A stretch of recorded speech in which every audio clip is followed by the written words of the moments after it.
와.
to mute your mixer.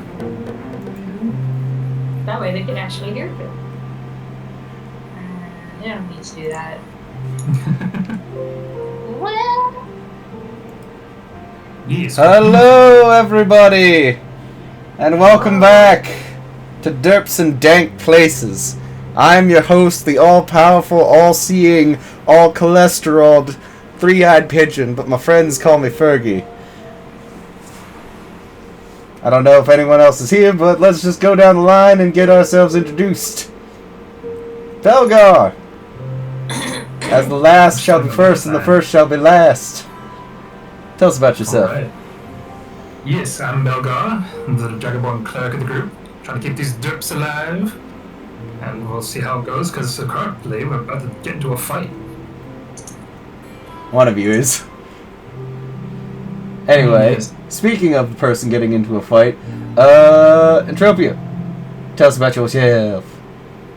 Well, I just want to make it known that I don't usually start fights, but I do tend to finish them. Anyway, I am Entropia. I am the token human of the group. I am a rogue assassin, currently a follower of the matron of ravens, goddess of death, and I am face to face with a robot spider that I may or may not be a target for. Who knows? We'll find out. Who knows? Alright, That's it. next, Jocasta. Hello, my name is Jocasta. I am an elf and a wizard. And that's all you need to know, because I'm not really here. If only you knew half of the things that have happened in this game. Hey! Welcome in. Oh, one sec. I hate to do this, but I'm literally... I guess I'll wait. Alright. Nassim, tell us about yourself. Speedrun, I'm Nassim. I'm an air genasi. I'm technically a cleric. We're not going to talk about the strength and faith of my worship. And I'm also a monk. We're going to focus on that. I like to punch things as well. Hey, DM, go get the stuff you need ready for Crib done. I'm doing that, but, wait, can people hear Kriv? You can say something. Creve! Say something. What's up? Hey! Well, So, Nick. the last member of the crew is finally, well, about to rear his face. But Kriv, tell us about yourself. I'm Creve. I am a hobgoblin wizard, evocation school, and I'm here to kick ass. Well, that's very impressive, seeing as your legs don't work. It's what it's a metaphor.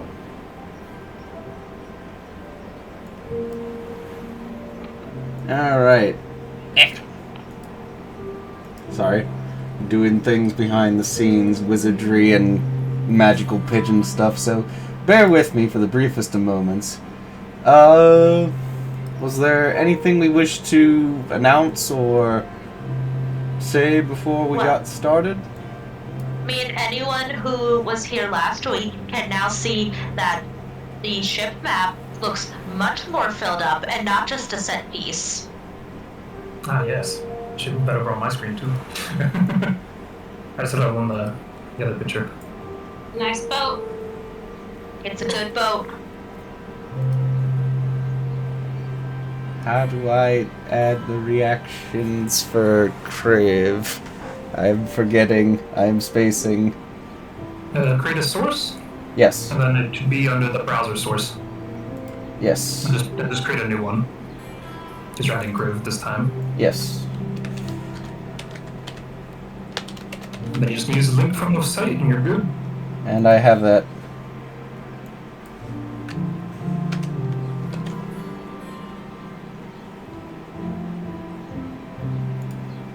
People are seeing behind the scenes stuff. Ah, Crib is floating! Yep, just need to drag them down and lock them in place. Well, I'm also want to bring him. Yeah.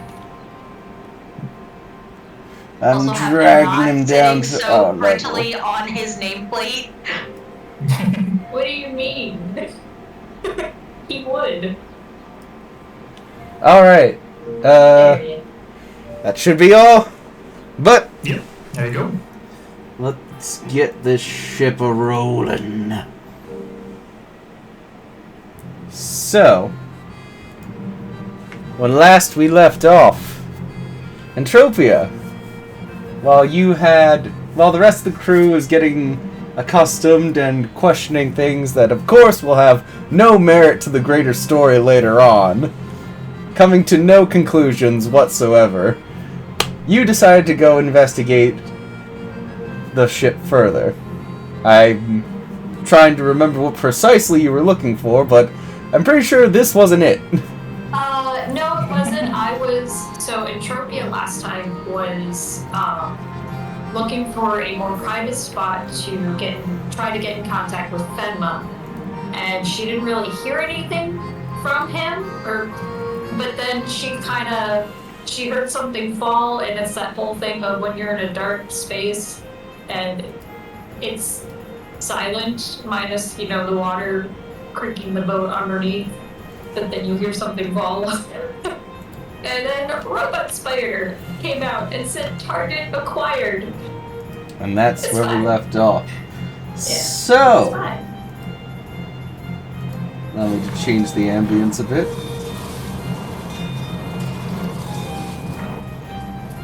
I'm only in a little bit of trouble. That's fine.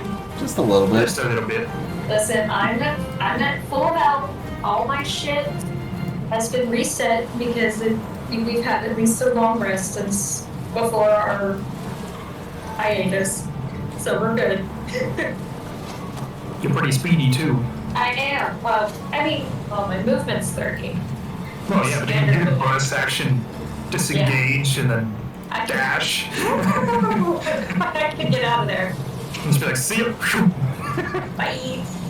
Yeah. For sure. So, as this almost semi-metallic liquid form, you literally see the elbow come up. It turns 180 degrees where an elbow should be, fully around before resting on the edge of the box, pulling the whole self up. And the rest of the body seems to just kind of fold outwards as if its chest cavity was compressed. It is vaguely in the shape of a humanoid, though the proportions are all wrong. The movements are wrong. It's not quite. But this is a surprise round, so roll initiative. Yay. Also, question, I guess, since you said it has a humanoid factor to it, is it kind of like, since it's basically a robot spider, is it kind of like a Drider, but robot?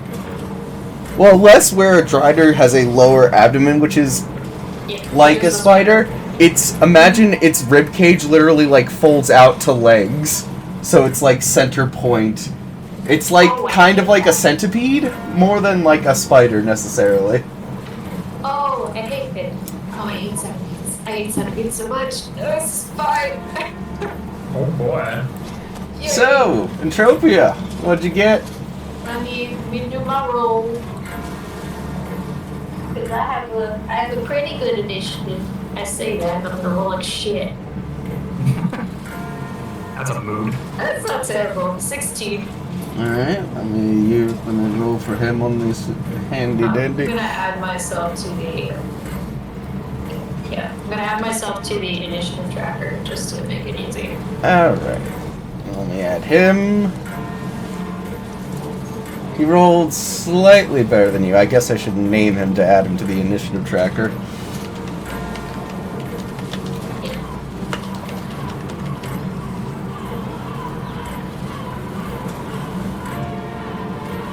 No, not. He suddenly doubles now, he doesn't. Come on. Oh, no. Oh dear. Oh, no. I'm in danger.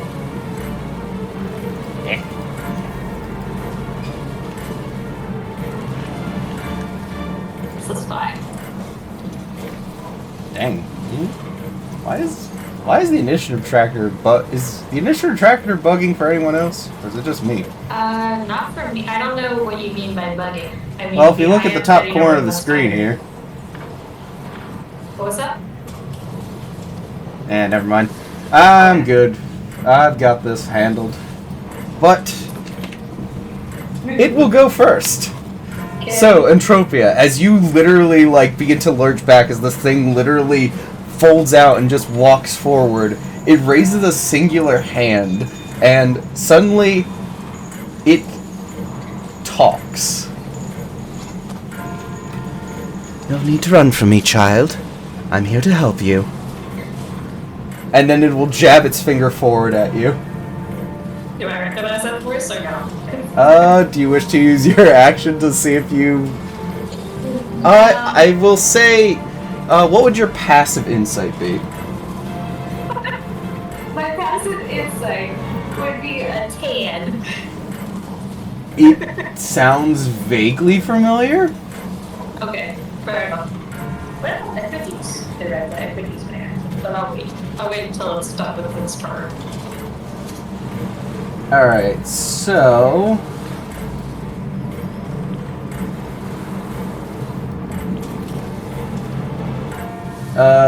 does a 29 hit? Yeah, it's say that it is. Alright, Ouch. so you will take 16 points of piercing damage as you feel this thing just sink into your lower abdomen, and you actually feel a kind of suction coming from it. As you hear this kind of undertone of some kind of fluids flowing into it, you hear this kind of whirring, clicking sound coming from its head as it hears acquired cunning action. What? Your turn. What? What do you mean acquired cunning action? It's your turn. Oh no. Okay. Well.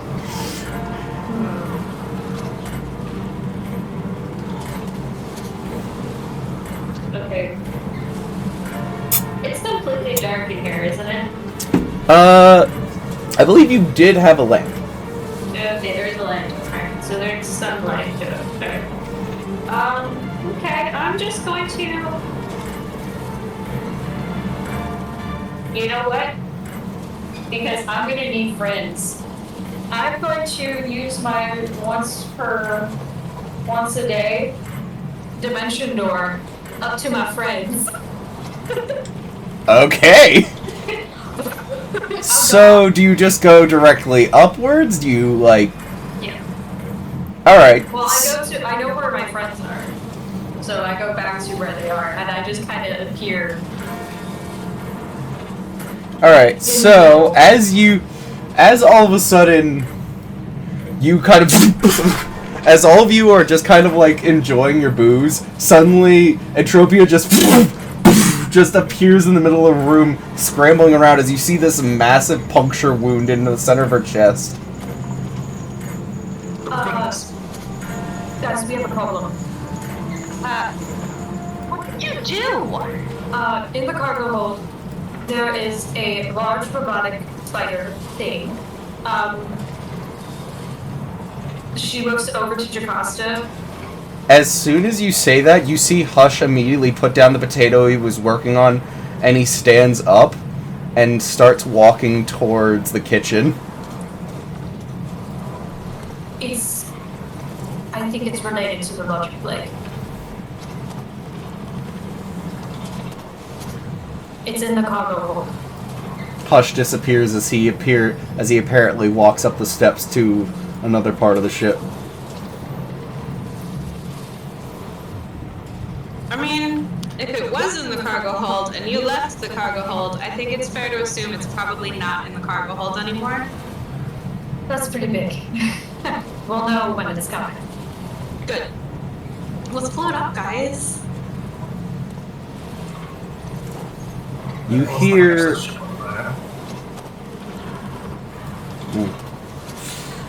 as you're debating this, you suddenly hear like just a ding ding ding ding ding ding start to go off across the entire ship, and the various Daves start to assemble, and you see them slowly beginning to roll down like the steps or start to fly out of their bunks and immediately start putting on like trousers or whatever and like basically getting ready to fight. So what do y'all do?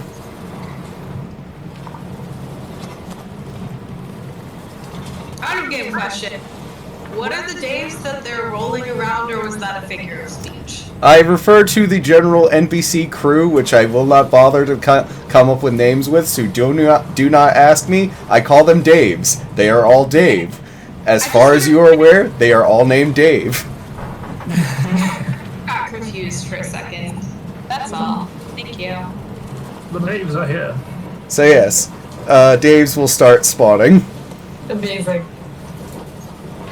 We had learned from our other game to not name NPCs. As you do so, Jocasta, you actually see Nani's eyes, which, if you actually can see the little icon there.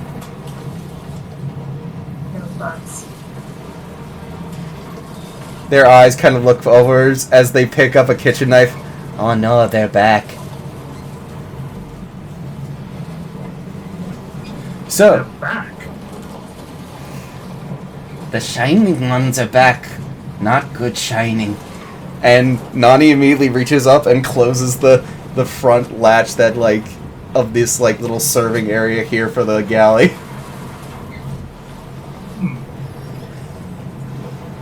You know it ain't good if a Shellighoff thinks it's bad. So, yeah, the rest of you are kind of just left standing as the Daves all start to assemble as you hear the heavy poof, poof, poof of boots quickly coming down. Eventually, Boz, who is then preceded by Hush, who's frantically signing as Boz is coming down, and as he looks at the rest of you, looks over at you, Entropia, as like the wound I assume is being treated. Yeah. Where did I you imagine that Nassim and Belgar are both like Where'd you see it? Yeah. Sure. down in the cargo hold. It's big. And it obviously managed to pierce me. And it said something about cunning action acquired. As you say that, he literally looks like you hear his teeth literally grind together as if like holding back anger. It's already begun to learn. Hush! Set up a firing line. I don't want it getting above the water line. We are keeping it down there as long as we can. And Hush gives a little salute as he goes up.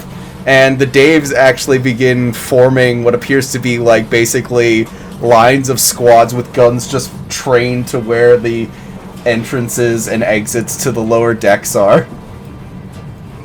Based on that order that he just gave to Mr. Hush, does that indicate that Boz knew that thing was down there? I mean, you can certainly incite that. I would like to incite that. It's gonna be a straight roll if I can add anything. Oh, 18? He didn't know it was down there, but he's dealt with these things before. Okay. Got it. Now, as he just kind of looks as Hush goes to like start like dealing with the rest of the crew, Boz looks to you. So, I'm not in any position to ask for your help, but I am. I can assure you that this is something that I would need your help with. Have to be killed. As he summons the axe, we can certainly try.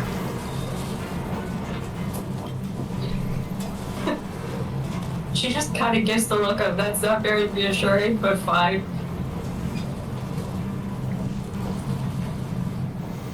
Well, when you're ready. Do do I get healed from the healers? How much did you take in damage? I took 16 points. Like, I'm okay, because I was at full health. Like, my full was 113, and now I'm at 97. I'll give you a level 1 cure wounds, and then Nazim can do another one. Okay. Yeah. I mean, I'll be taking half heal anyway, because... Right. Bullshit. Yeah. But I still appreciate it. Yeah. Mine is 7 points back to you. Okay. See what mine is. Do I take 3 or 4 HP from Melgar? Probably 4. Turkey. Huh? So, because I take half healing from healing spells, Melgar rolled 7 for cure wounds. I for will me. say 4, just because. 4? Okay. As Mine you was 8. So another 4. so as you're getting healed, you suddenly hear the deafening sound of a volley fire going off in the other room. You hear them reload, you hear screams, and then you hear nothing. Well, I Well, assume that's the death. goodbye, Dave.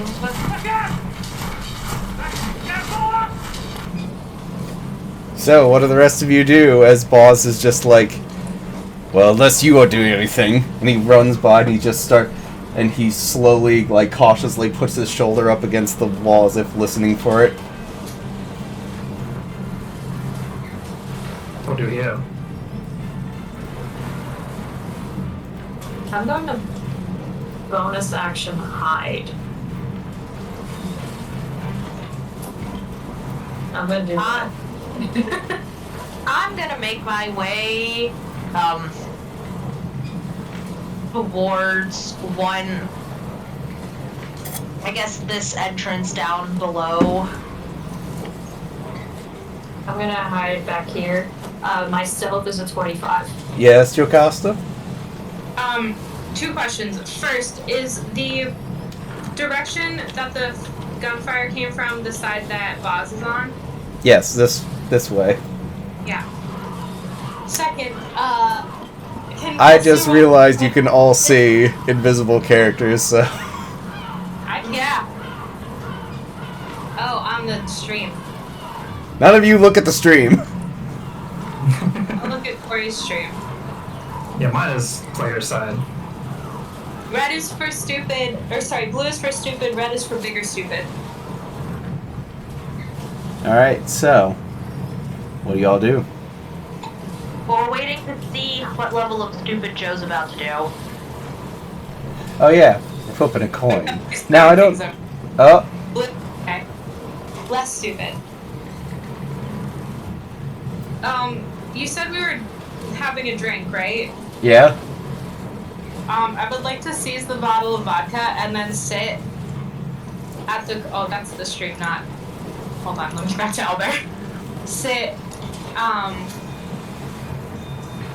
right here on the corner, but, like, turn the chair and, like, sit and expectantly wait for the thing to come through the door.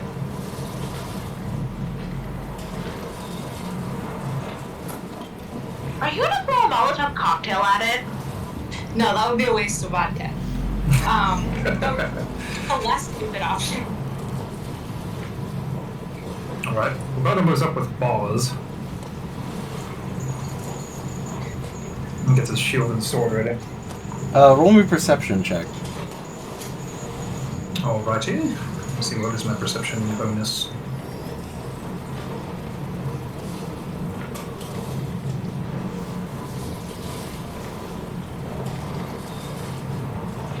Uh, 17.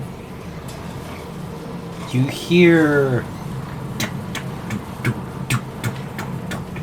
the sounds of multiple spike-like legs slowly moving along the wall.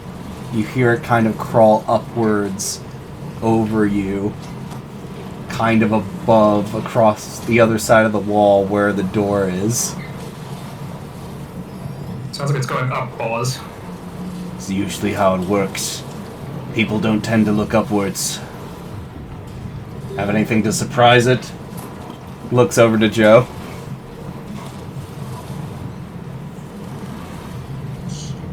I'm pondering the orb now.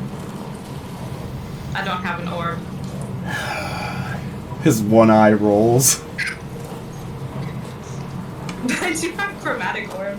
Well, last time we interacted with these things, it was resistance to, like, divine magic, so Jacosta's definitely your lady in this case. This is a very specific type. What can you tell us about it, boss? I would be glad to tell you. Maybe in a situation where he just kind of waits for a second as you hear a creaking from the other side of the door, as you hear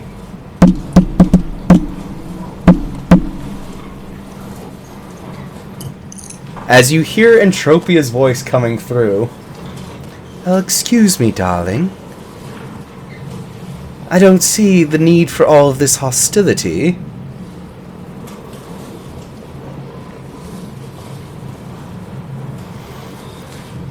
I don't care what your concerns are, you abomination. You have two options. You're gonna either leave in pieces, or you're gonna take a nice deep drink in the sea. It's your choice. I'm sorry, darling, but I can't exactly follow that. As you hear it shift again and the legs slowly begin to move away from the door. You see, I have a mission, and I have to study you. I have to get you piece by little piece until we understand what makes you tick. It's nothing personal, of course. Nothing personal at all. In fact, the more I study you, the more I can sympathize. Do you think just because that I am what I am doesn't mean I can't understand what it means to feel afraid? To feel betrayal? Especially from one that you considered family?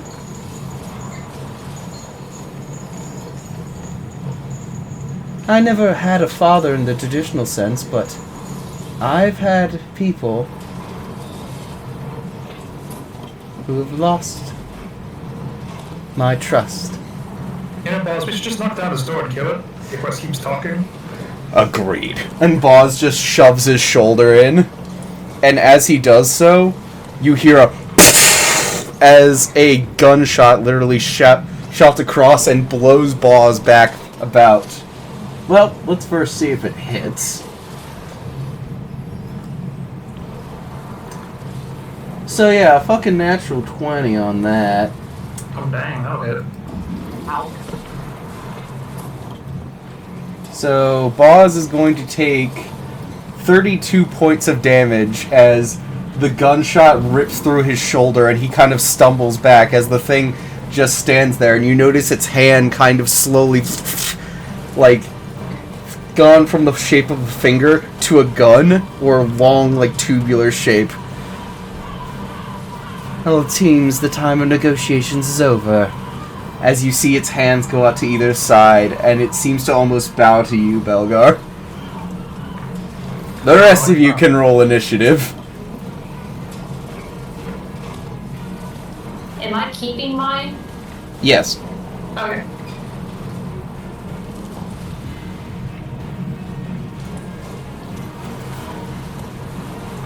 Well, 5.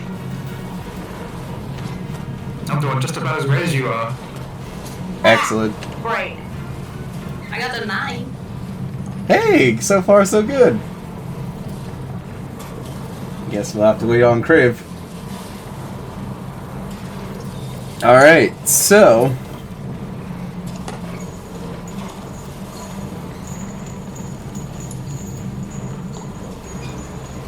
Top of the round will be its turn. Well, where is Boz gonna be on the initiative? He's right below you. Me? So he's 4? Yes. Okay, I will put him in as 4. Is Hush and the Daves in? For the sake of my sanity, not yet. So... let's see, what will it do?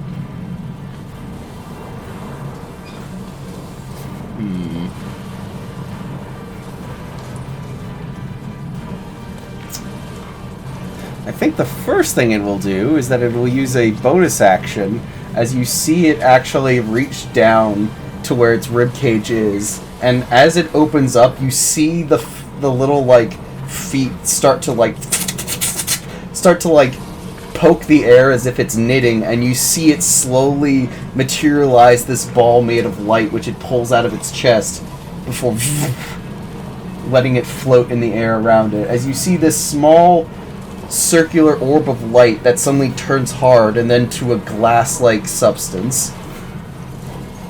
It kind of nods as you hear it speak in a language you don't understand, this... And the orb gives 2, like, flashes as if in like, acceptance of the order. But in the meantime, it will...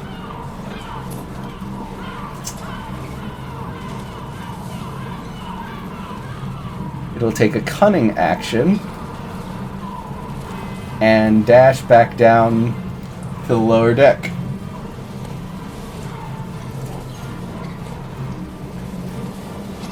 So, Entropia, it's your turn.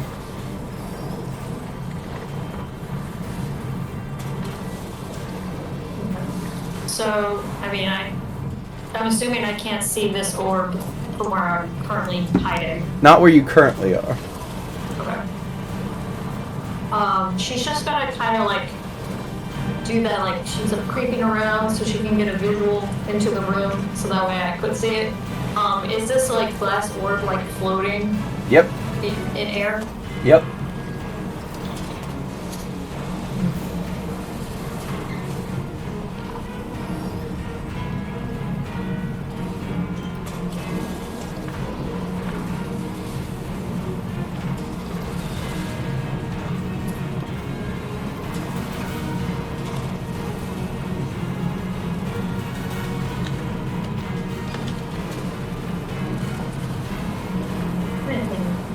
What I want to do.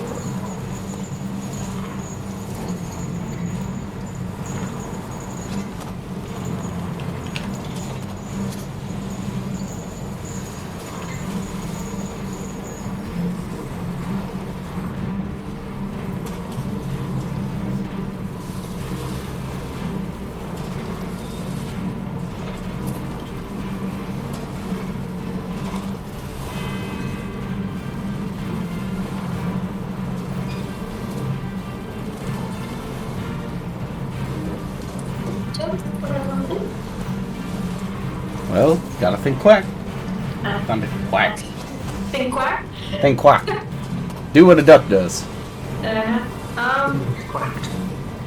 know what? I think for now, I am just going to keep hiding. I'm gonna go back into hiding. Alright. Do you want me to roll stealth again? Yes, please. Yeah, because I don't know what I can do at this point. And I don't trust that word. Okay, so that's 25. Alright. Stealth, and that's my turn. Alright. Orb. It's now its turn. And it's going to float forward surprisingly quickly, almost like darting up to about 10 feet away from you, Boz, and Belgar. And it will shoot out a familiar, like, ray of green light which slowly passes over both of you.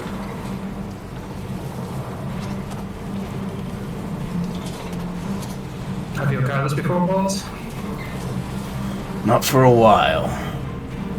Don't you remember these? We faced these a long time ago. The sea glass. The orb will not react beyond scanning you. So, Jocasta, it is your turn.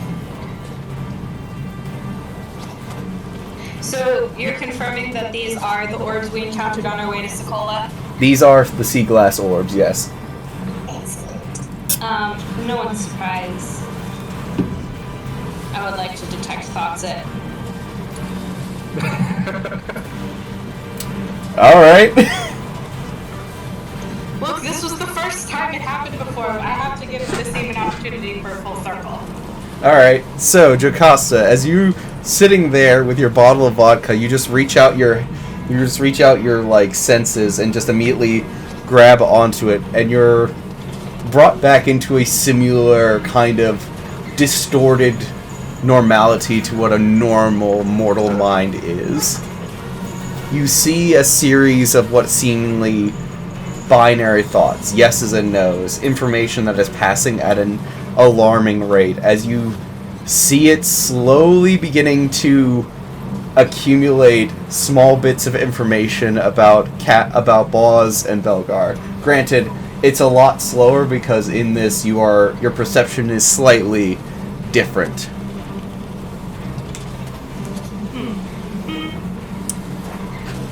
Okay, well that's all I can do. Alright. Second thought is a bonus action. Belgar, it's your turn. Oh boy. So this thing's 10 feet away? I believe so. You said. It's supposed to be. Just double checking. Yes, it's 10 feet away from you. Alright.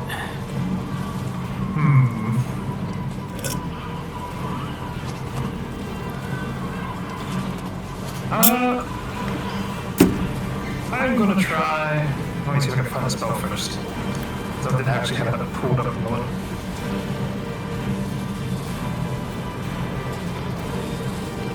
If I had it.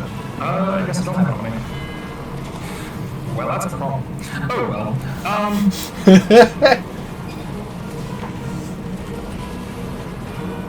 Belgar's gonna be like, there probably shouldn't be like nothing scan us, right? Probably not. And hit it. With his sword twice, because he's got 2 attacks. Alright, so let me roll for that.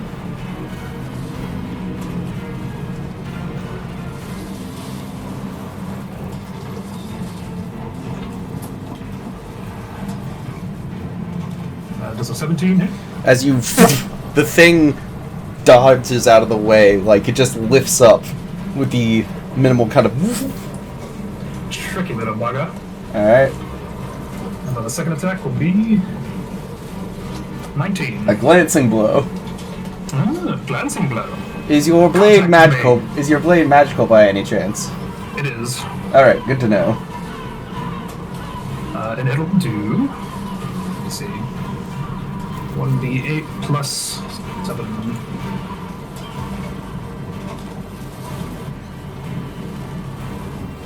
It'll do 9 points of damage to the thing. You hear this screech as the blade cuts across the surface of it, leaving this large kind of luminous gash on it as the orb slowly twitches back and forth. It is still floating, however. Alright. Oh, it's just gonna be like here when he ends his movement. Alright. Next up is Hanasim. Time for you to fulfill your destiny. Oh, to kill the thing? While Joe is still on its mind, yes. Oh no. The thing is that, did I see the spider centipede note go down into the cargo from where I was? Yes. Then, I'm right by the steps to go down. I'm going down into the cargo because I don't trust it's not trying to come up from behind. Probably a smart idea, as you actually see Hush and the rest of them actually, like, holding position there, as you, like, push past them and go down. Yep, I'm going down. For real. Because I don't trust that I don't trust it's not going to try to come from behind. Alright. And I'm just gonna pop a good old spiritual guardians. Alright. So let me.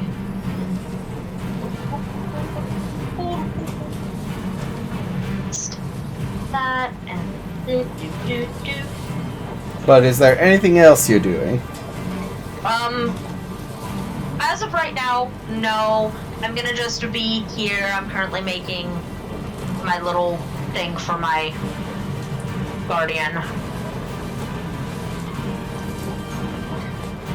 Do I see it at all, or like hear it at all? when I get down here? Roll me a perception check. Cool. I will do that quick.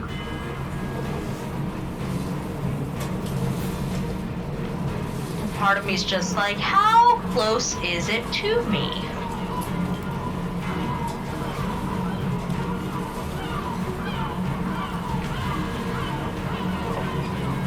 Someone else can. Oh! Actual 2024. Do I know where it is, or at least have a good idea? So, as you run down, and you quickly gather the spiritual guardians, the lightning birds of glass just quickly flying around you, the screeching sound. As you go down there, their blue light slowly lighting it up. You see above you, as you slowly look up, as the thing standing like on the ground normally is just upside down looking at you, finger slowly extending towards you. Right there. I hate that. So is it within the 15-foot It is not. radius? Not yet. Finger? Its finger, Yeah. not. It's funny enough, as you see that, it actually, like, stops as the spell begins, as if it senses the edge of it. As it stops, I just flip it off. Its head cocks to the side like a dog. But yeah, no, I'm here, and I will be holding the rear line. For the brief second that it waits, it just looks at you, but then decides to think better of it. And you see its hands quickly shift back, and it takes a shot at you. Did it hurt? Yeah, it's the top of the round. Oh, Boz is sorry, acting forgot like- Boz. Boz, seeing that, is going to rush in behind you. Do you consider Boz an enemy? I need to honestly ask this. Kelsey, roll me a coin. Okay. Yeah, because Spiritual Guardians isn't gonna attack him.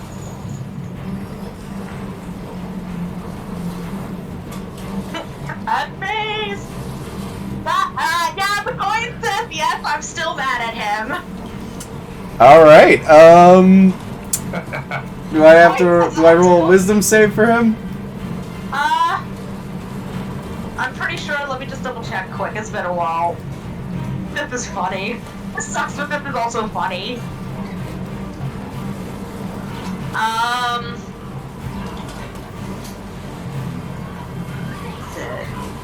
Wisdom save, yes. Alright.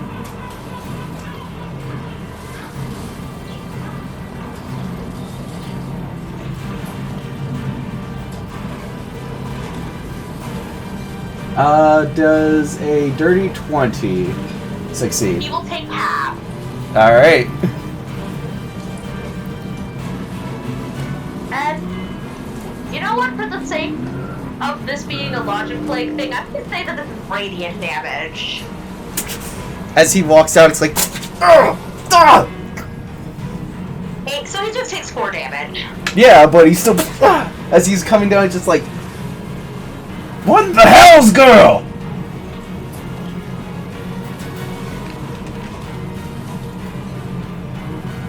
The Guardians speak for themselves. Anyway. And imagine one lands on her shoulder, does a little nuzzle before stabbing him. Oh, that's not gonna come back to bite you. We'll have a talk about it. Alright, but, Nassim, does a 26 hit you? Alright.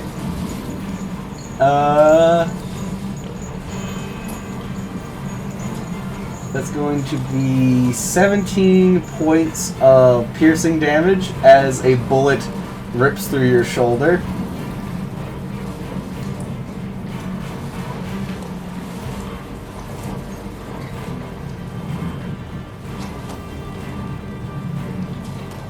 As you sit there, it is actually going to reach up, and you see it standing like on the ceiling, and across its chest you actually see a series of glyphs that as its hand slowly drifts across, they slowly start to glow, and he presses one.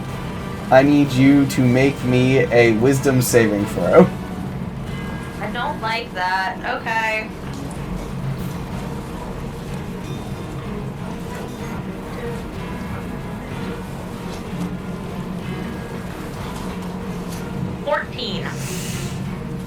You are under the effects of slow. Your speed is halved. You can only make one attack. You can only use a bonus action or an action. And it lasts for 1 minute. So, as this glyph slowly glows up, you just see everything just start to speed up. To your perspective, everything is now just moving at fast motion. As you see Boz just like look over to you, and he's just like, "What's wrong with you? What are you doing? What are you doing?" As he looks back at the thing. But in the meantime, imagine she is kind of like relaxed. She is kind of reacting as if she's like been like in molasses or something. it doesn't help that the birds are still attacking him at normal speed. But anyway, Entropia, it's your turn.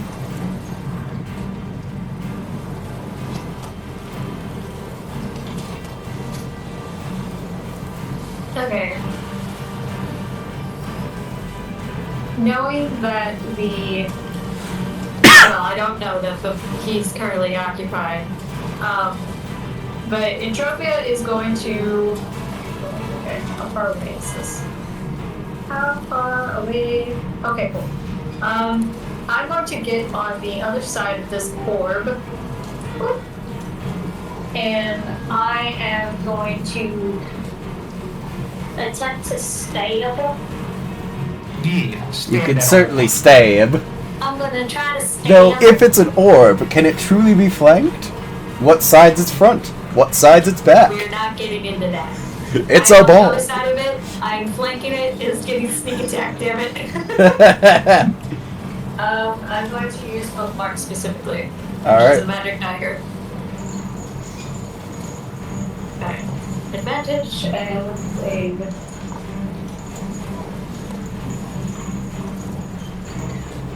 Alright. Does a.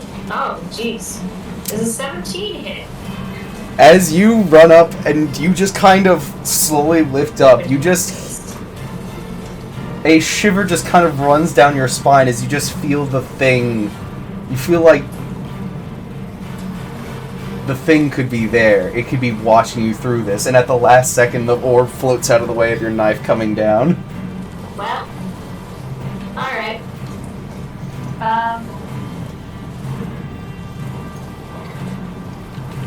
That's all I can do, because I only get one attack per round. Alright. Well, in response, the orb will take its turn. And you see the slight glow of the light slowly turn. And it will... You see the light slowly coalesce and becomes a ring on the front. And then the dark that where the light was becomes darker as you suddenly feel like a slight pull in your chest before you physically feel like aspects of yourself begin to lift off. and parts of you turn into light and start getting absorbed into this. I need you to make me a Constitution saving throw. Oh, I'm not good at those. I'm not. I only have a +1. Oh, I changed my dice, so let's see if these dice will be nicer to me. At 13? That succeeds. Yay! So you manage to kind of push the orb away, and it does not absorb more of your essence. Good. I don't like that. I do not consent. I don't consent to my essence being absorbed. Well, seeing as it now thinks it's in a bad position, it is going to float up about 5 feet, and it's going to float back to this far corner. You both may make attacks of opportunity on it if you wish. I certainly shall. Would this attack of opportunity would be an advantage since we're both doing it, or how do you want to roll that? I'll just say you both just make the attack. Okay. So it's just a straight attack, no Yeah. advantage then. Got it. Understood. That's a 21 from me. That hits. That's a much better 29 for me. Those hit. Cool.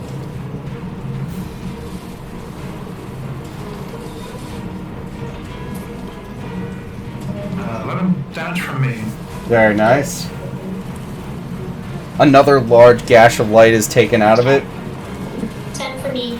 as Belgar's sword kind of like jams into it. You hear that kind of crunchy, grinding sound of glass, like broken glass shearing against metal. And as you do so, Entropia, you kind of do a duck underneath. You come up, you grab the edge of it. Your fingers almost getting cut a bit as you reach up and you dig your knife deep into the like luminous core of this thing before it pops and just falls into the ground before cracking open.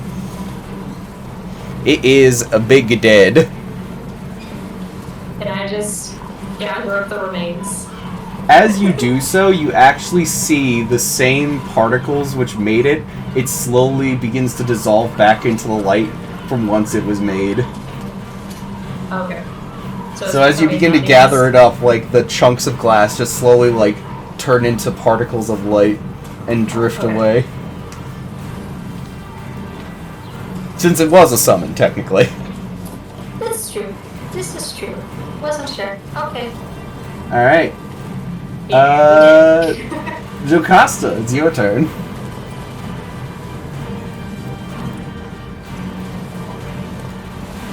Yes, I need to move Oh yeah. here to here.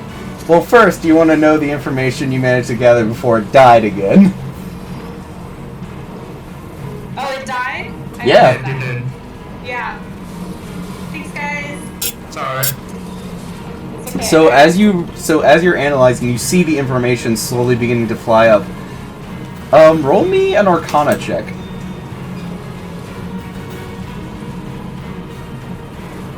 Arcana? Yes.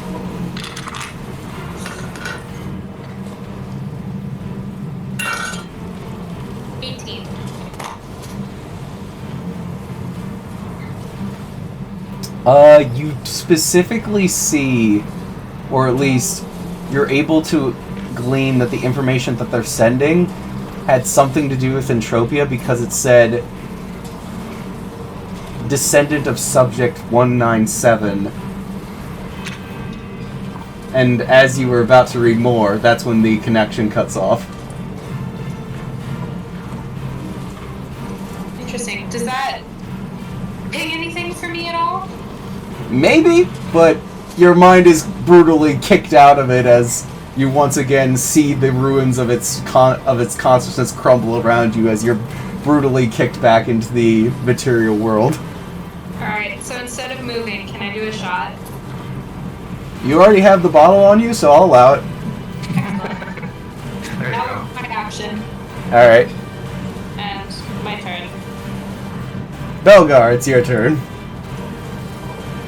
I got that. And he's gonna rush down towards the stairs on this end because he doesn't know the thing is on the other end of the ship. Alright. He's gonna So go as here. you as you make it to the bottom, you already see the blue glow. Well, I guess it would be the kind of yellowish glow of the spiritual guardians, and you actually see Boz getting torn to shreds by these things. Nazim, what is going on over there? Anything else you wish to do? Well, that's my... How far would that be from there down the stairs, do you think? Well, Maybe like 4:30, basically? I would say to get down the stairs, yeah, I'd say that'll take your full 30. Can I do another 30 with a dash and just end up like here? I'll allow it. Alright, here then. So that'll be my turn. I'll dash over there. Alright. Nassim, your turn. You hear suddenly, Misty, what's going on? As you see a large, you see Bonar moving faster than you've ever seen him before. That's impressive. He's so old. Oh my goodness, how rude. I'm wrong. You may not be wrong, but he might take offense. Anyway. You can say that. So yeah, Nassim. So I am actually going to try to move to get Boz out of the range because I'm going to say that Nassim didn't realize the birds were going to attack him. Alright, just know that your movement is halved, so. I know, let's see, so 5 that way, and then... Okay, I'll get my... Boz will see me weirdly tumble. Let me get my thingy there-ish. And you said I can either do one attack... You can do a bonus action or an action. I can do a bonus action or an action. Oh... Hey, You have no reactions, you have... Alright. No problem. Let me just double check my spells. You know what? Yeah, we'll be a little sneaky. I am going to cast Lightning Lure on him. Well, on it, and so, you need to make a strength saving throw. Strength saving. Get pulled in with the lightning and then to the birds. Alright.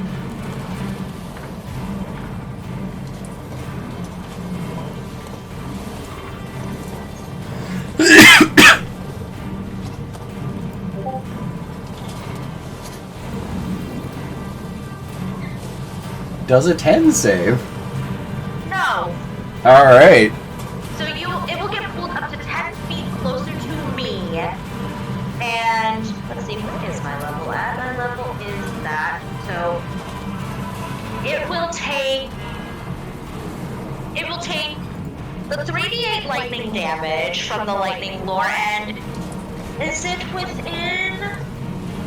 gonna be within the burp? It's gonna be within the burp, so also make a wisdom save. Well, before you do that, would you mind doubling the amount of lightning damage that you do to it? Yeah. Always. You have discovered its vulnerability! Hey. Make the wisdom save, darling. It's so wise. Because I did remember that actually should have been lightning damage to Boz because of what's going on with Nassim. You said holy. I did say holy. 16. 16 on that? I'm pretty sure that fails. Let me double check quick. It does. It does. Alright. So how much damage does it take? Let me do the lightning damage. So it will be 24 lightning damage from the lightning lore. Alright. And then the radiant damage from the verbs will be 10. Alright.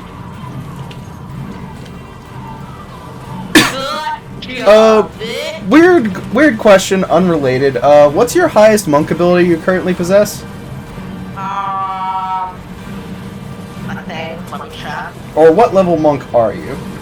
I am a level 4 monk. 1 second. Alright, that is all. Okay,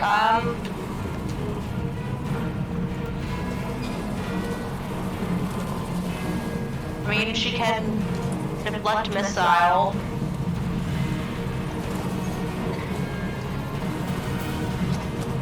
That stuff. So, anywho, yeah.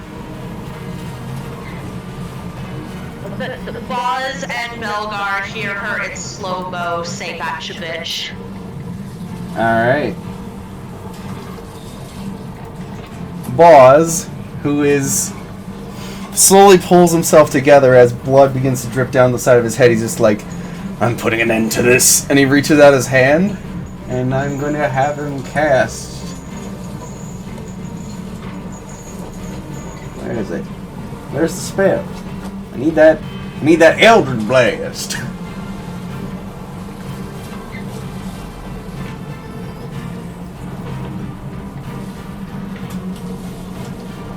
Let's see. So that hits. Oh no, wait, he needs to roll a disadvantage because the thing is resistant to magic. Oh, he rolled better. Okay. So Boz will slowly reach out his one hand, which you now see has the similar kind of like stonish cover to it, and he will raise up his like long hand. You actually see several markings in a language you don't understand slowly glow up, and you hear as 3 Eldritch Blasts shoot off at this thing.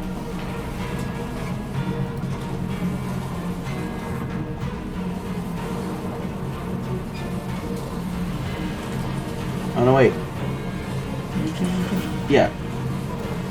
So you see this multicolored, almost like Aurora Borealis hue come and strike this thing in the back as it's like over you. So that'll do a total of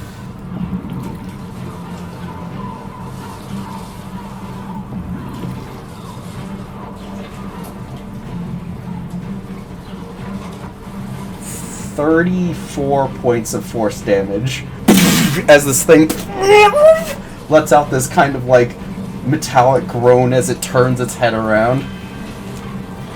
And Boz just lets out this kind of crooked smile as he looks at it. Yeah, that's right.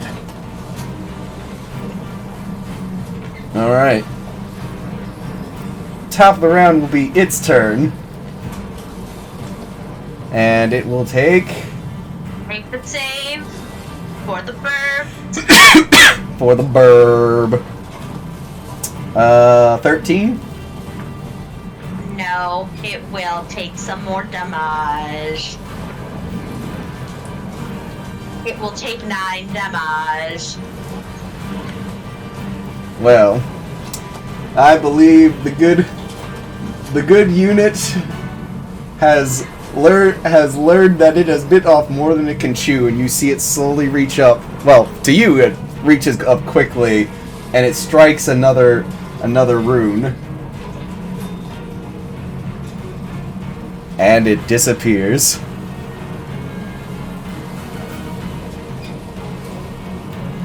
As it teleports away, you kind of like pause for a second until you suddenly hear as something hits the water off the far side of the ship.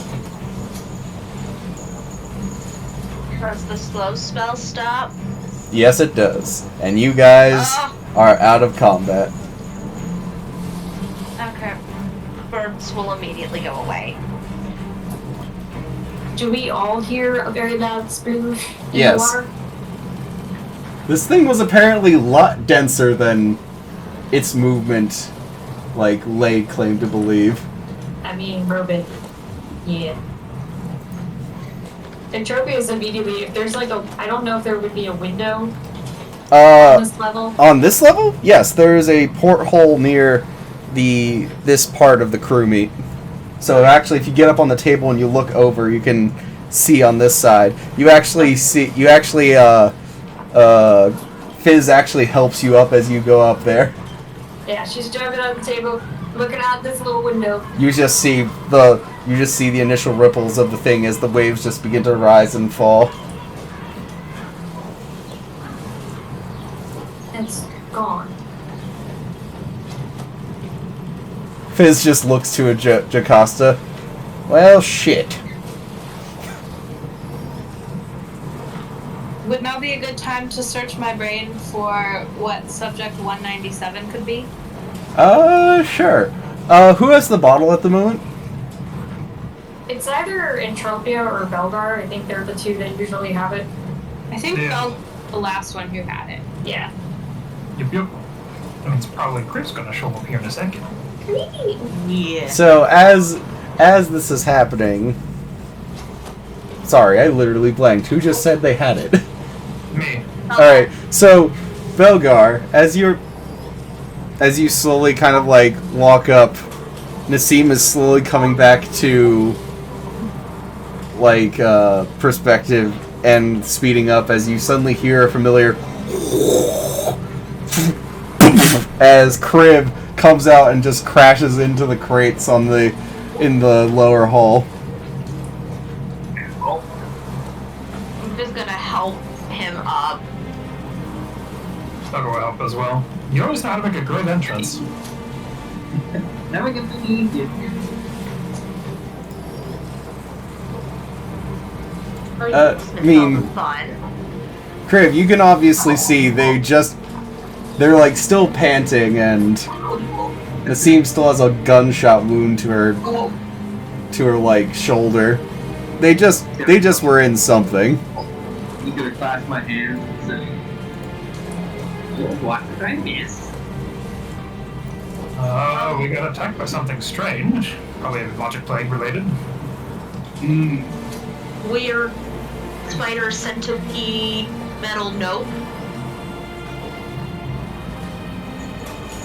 I cannot find my Crib token. But also, I believe Jack was making a roll for something. Ah, yes. Yes. You were wanted to roll to see what you could figure out from it. So roll me a history check. Nice. 28. 28. Yes. Very nice. As you just kind of like, as Entropia's looking up at the porthole, you actually just kind of you get up on the like the table next to her, but instead of like standing next to her, you literally sit down at her feet and you take this long swig of vodka before just like looking off to the middle distance as you begin to analyze like all the bits of information, and you slowly begin to piece together. You know enough about, subject probably means like a person, and you can't really know, like, out of the two people who are up there, between Belgar and Entropia, you know from further context that it's most likely them, it's most likely Entropia that they're more interested in. The kind of bits and pieces of your studies into the blood of Aor slowly comes back to you, and the ever haunting over memory of reading what happened to your ship, what your brother basically did to your crew.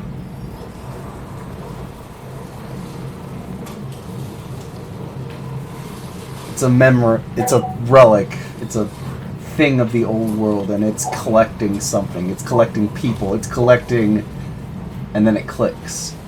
Like pieces of a puzzle finally falling into place. It's collecting people connected to the old world.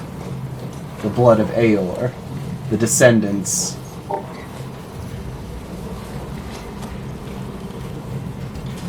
Entropia's grandmother wasn't taken by the Sahagwin.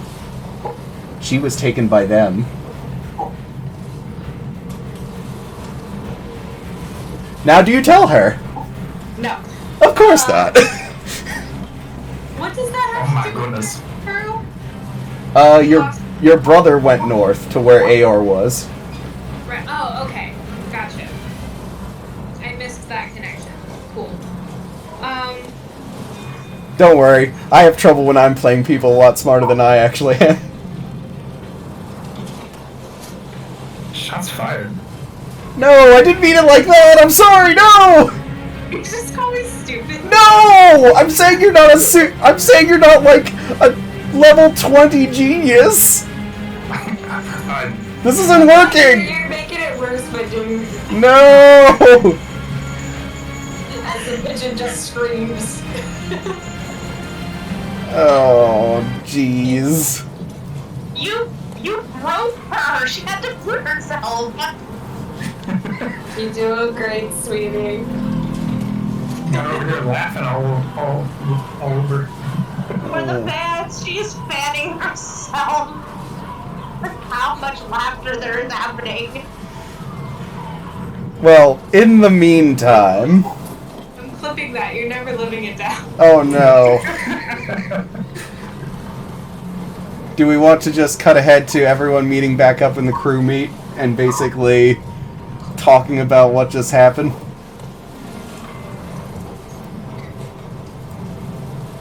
Just come upstairs. Still bullet hole in my shoulder. I've not bothered to fix it yet. Look what we found, shows Crib. It's wonderful. And Trophy just kind of pulls Crim over and just like does the whole like clings to his arm like she's spooked.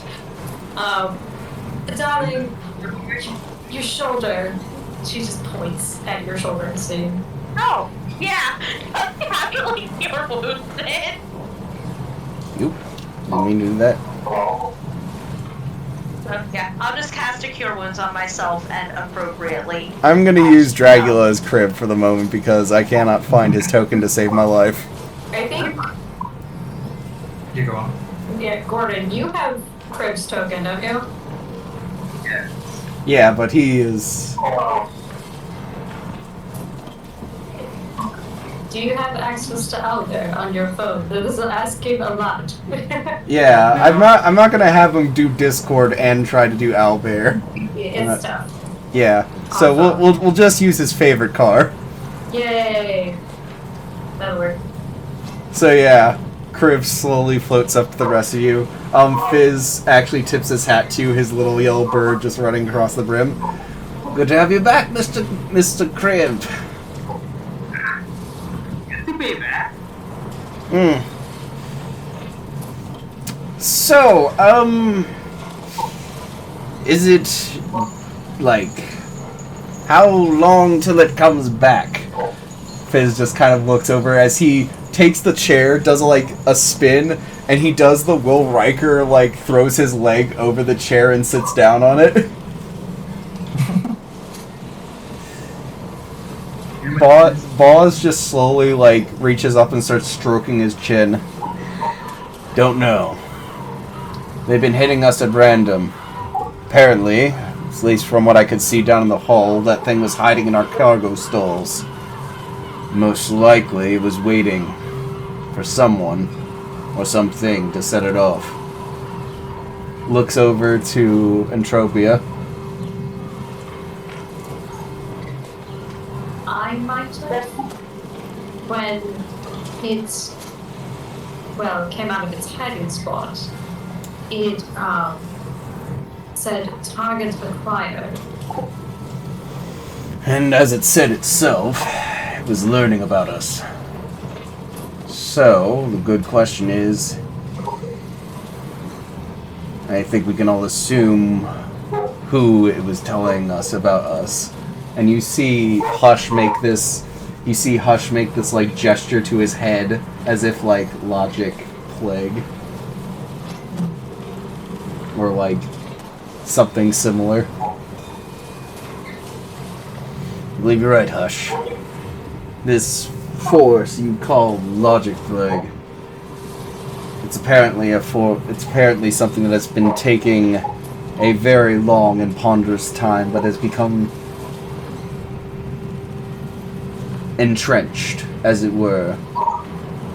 Turns out, dig just below the surface, and much like a cankerous wart, it appears to have grown in most societies that we know of, or at least any in the Wildmount area. I have well to believe that it is both infiltrated aspects of the Concord and the Revelry.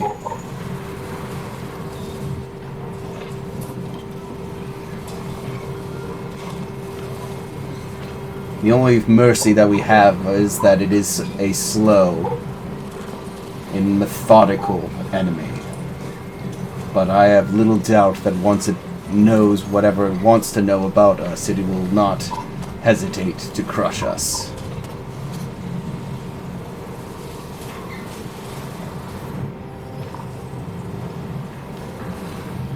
Trophy looks over the boss. What do you know what Ironsides is doing? He looks, and his one eye kind of looks to the side as Hush does this little thing where he, like, looks like he suddenly remembered something and he goes over to the bar and, like, taps it twice as Nadia, like, slides him a bottle. Just starts drinking. Your brother has taken the opportunity and getting in good with the higher society of the Revelry. I know that much. I know he has a higher position now with the Plank King. Not But what has he been? just that. He has sided with Bodan Carver, and has begun selling off his ideas to him and mass-producing it for the rest of the Revelry to use. Good boss. Not him. He has decided that his best chances are to basically fortify himself in his miniature stronghold and slowly allow his genius to make him a very wealthy and connected individual. Even I can't get my hands on him without some cost. But as his eye just kind of looks over to him, I don't necessarily have to be the one who has to get close to him, do I?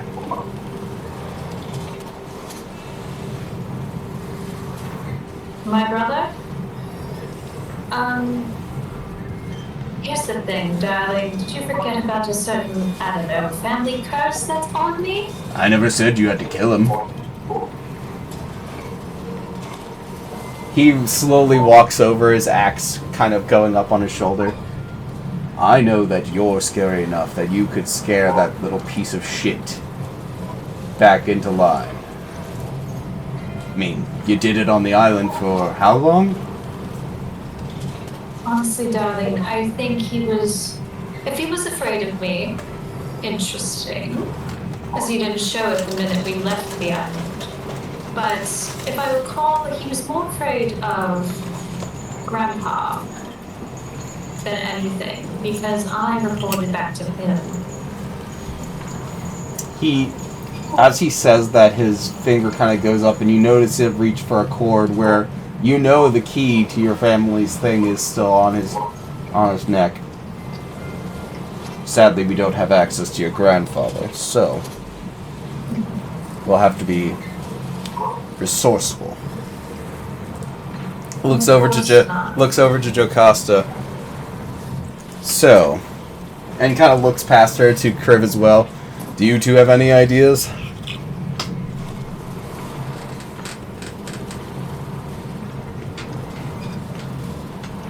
Generally, yes. Regarding this specific situation, not really. Kriv has disguise self. He's used it to be Elson. I might have disguise self, but that's the only direct solution I have at the moment. But my brain is fried, and I'm gonna drink some more. And I would like to take another shot. I will say make your first con check to see if you become tipsy.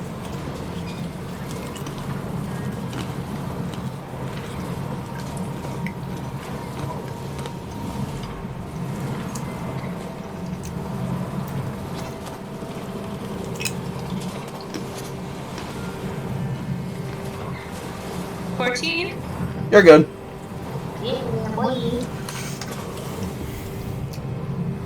Looks over to Nassim and Belgar. So, Arcane doesn't have any ideas. What about more holy means? Do you have any thoughts? Well, it didn't like lightning. That I did see. So, Also, that wasn't the only thing that disliked certain things. He looks over to you, Nassim. we can talk about that later. Boz is actually, like, slowly just eating an apple that he just got up off the table. And as you just say that, he just lets out a loud crunch as he just looks at you. Well, before we get deeper into that meal, let's see. Last time we went against this thing, I do remember that it kind of drained holy magic, so was it really good to throw it at these things? What? I think we attempted banishment last time, didn't we, as well?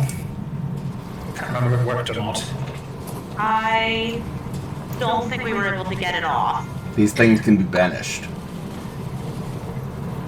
Last time, You were saying?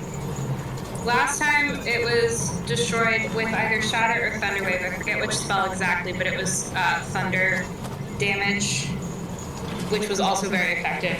At least on the orb. I know Because at least for a fact that my force works on it, as he kind of like the kind of Aurora Borealis appears around his hand as he flexes it. Well, those things don't like to get smashed. I do. I'm so sorry. Hush just like looks. Hush just he just takes the bottle, just looks at you like, ooh. Oh yeah, by the way, she's a mother of two to a demon. Two that you know of, and no one is a demon in this situation. Okay. They're devils. Quick out of game question, because the glass orb, I guess you guys have dealt with these before you got to Sokola, correct? Yes. Yeah. Would Entropia have recognized the glass orb, or were they never seen on Sokola? They never reached Sokola, They never reached Sokola. which roll me an intelligence check. Okay. Sure, why not? That's yeah, a plus 2 to that roll. I'm kind of smart. 16. It does catch you a bit odd how they didn't, like, if you literally found them on the doorstep of Sokola, why did they never, like, reach Sokola? So, like, was it a thing, like, say she was, like, on the beach of Sokola, and she looked out to the water, would it be, like, close enough that you could see it? Like, Or would it have been too far? it might have been too far, or they're not huge, so... Right. Yeah, and it's a sea glass, and it would kind of blend in with the water surroundings. But that's all, just a little Yeah, food for thought.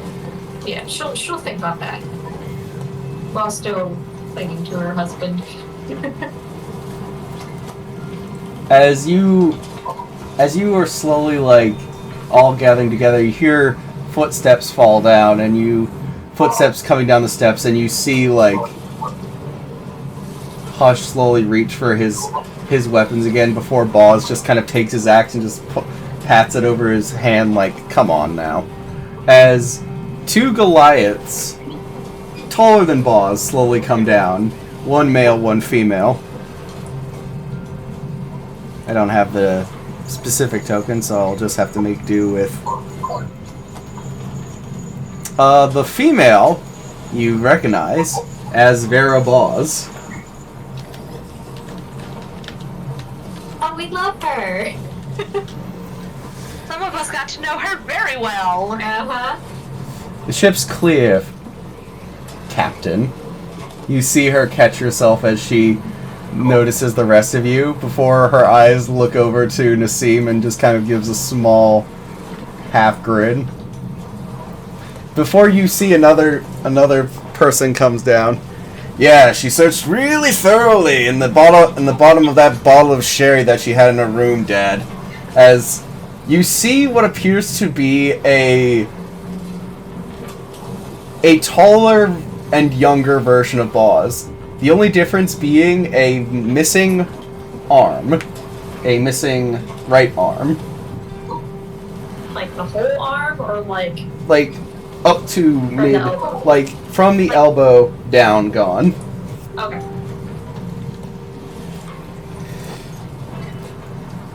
Crew, I believe you've met my daughter. I'd like to introduce you to my son. Room, this is my... Ah, yeah. You're the crew. Huh. Looks over to Nassim and gives a slight smile. Looks over to Jocasta. Huh. Man, you are not exactly what I was picturing. Except for you. Points over to Belgar. You're just as shiny as he said you were. You bet I am. So can we all just enjoy the fact that the son's name is Roombaz? Oh my goodness. Yes, take your psychic damage for my puns. Roombas. For pizza? That is bad. They are... To horny jail with you. Well, not to say that Dad isn't anything against nepotism, but,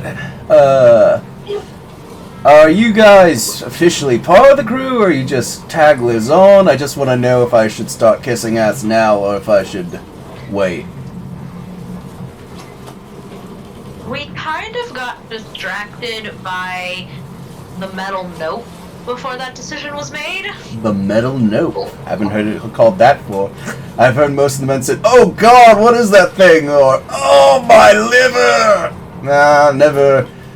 Weird metal thing. Metal note. Metal Get it note. correct. Yes. So what's the next plans?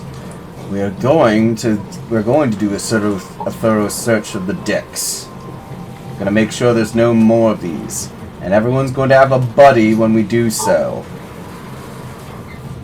Can I leave you guys to sort that selves out for yourselves, or would you wish for one of us to come with you? I will stick with Cribs, thank you. All right. Well, until then, I have to see back to the steering of this ship.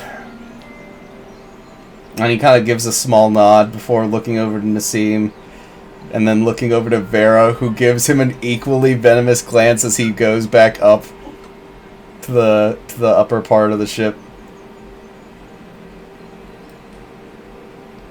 Hush goes up as well. Vera also leaves, but Room stays. He takes his hand and slaps it against his nub as if he's clapping, like, so. Who's up for a drink? I'll take one. I would like to brandish my nearly empty bottle of vodka. That's the spirit. No, literally, that's the spirit I was wanted. I'm not sharing. I would like a drink. That's Yes. surprising from what I've heard. He takes his one free hand and reaches over and slowly begins to pull off the bottles as Nani kind of slowly protested, and he's just like, "Eh, back off." Alright. Alright, everybody. Get a bottle, get a buddy, and we'll slowly go through and we'll get to know each other while we search for possible inevitable death. So, shall we? Or Nassim will grab just whatever is the closest bottle to her. She's not going to be picky. Alright. I won't have you... You don't need to move your tokens, but I will just say... Oh, sorry, what was that? I think there's just a little bit of echo from Crib's phone, Ah, unfortunately. alright. I will just have you guys basically roll investigations for each level. So, you guys can make the first of the 5 investigation checks. As you do the most upper parts of the ship. I'm guessing we're doing a walk and talk. Yeah. So, 25 for. alright. 15, 17.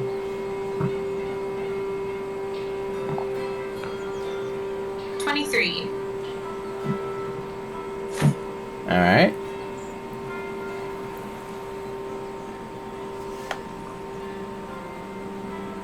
Crave, what'd you get? 14. Alright. So, as you're walking, you don't see any signs of more, but you definitely begin to see signs of, like... You see some damage of, like, possible bullets that, like, were shot off and basically went through the parts of the ship. But here's the weird thing. Especially you, Entropia, who gets up close, and Jocasta, you actually notice this, like, slightly faster. You actually notice the, like, there's, like, this kind of red sap that's slowly pouring out from where, like, the bullet holes are in the deck. That almost look like blood. I know. Okay, out of game. I know what this is. I would like to collect them in a small vials. Alright. So as you stop, Room is just gonna look down. What you doing? Why is the boat bleeding? Oh. Don't you know? We just got here. Assume we Wait. don't. Don't you recognize it? As he takes his hand and just kind of like knocks on the wood. When she says boat bleeding, can I take that as a cue? Because out of game, I know what this is. I'll allow it. The tree kid. Well, his dad. Or the remains of his yeah. dad. Yeah, it's the dad of the tree kid from Monkey Island. Thornwood never truly dies. He called in one hell of a favor to get it carved into a ship. Sorry, come again? Thornwood. It was not there.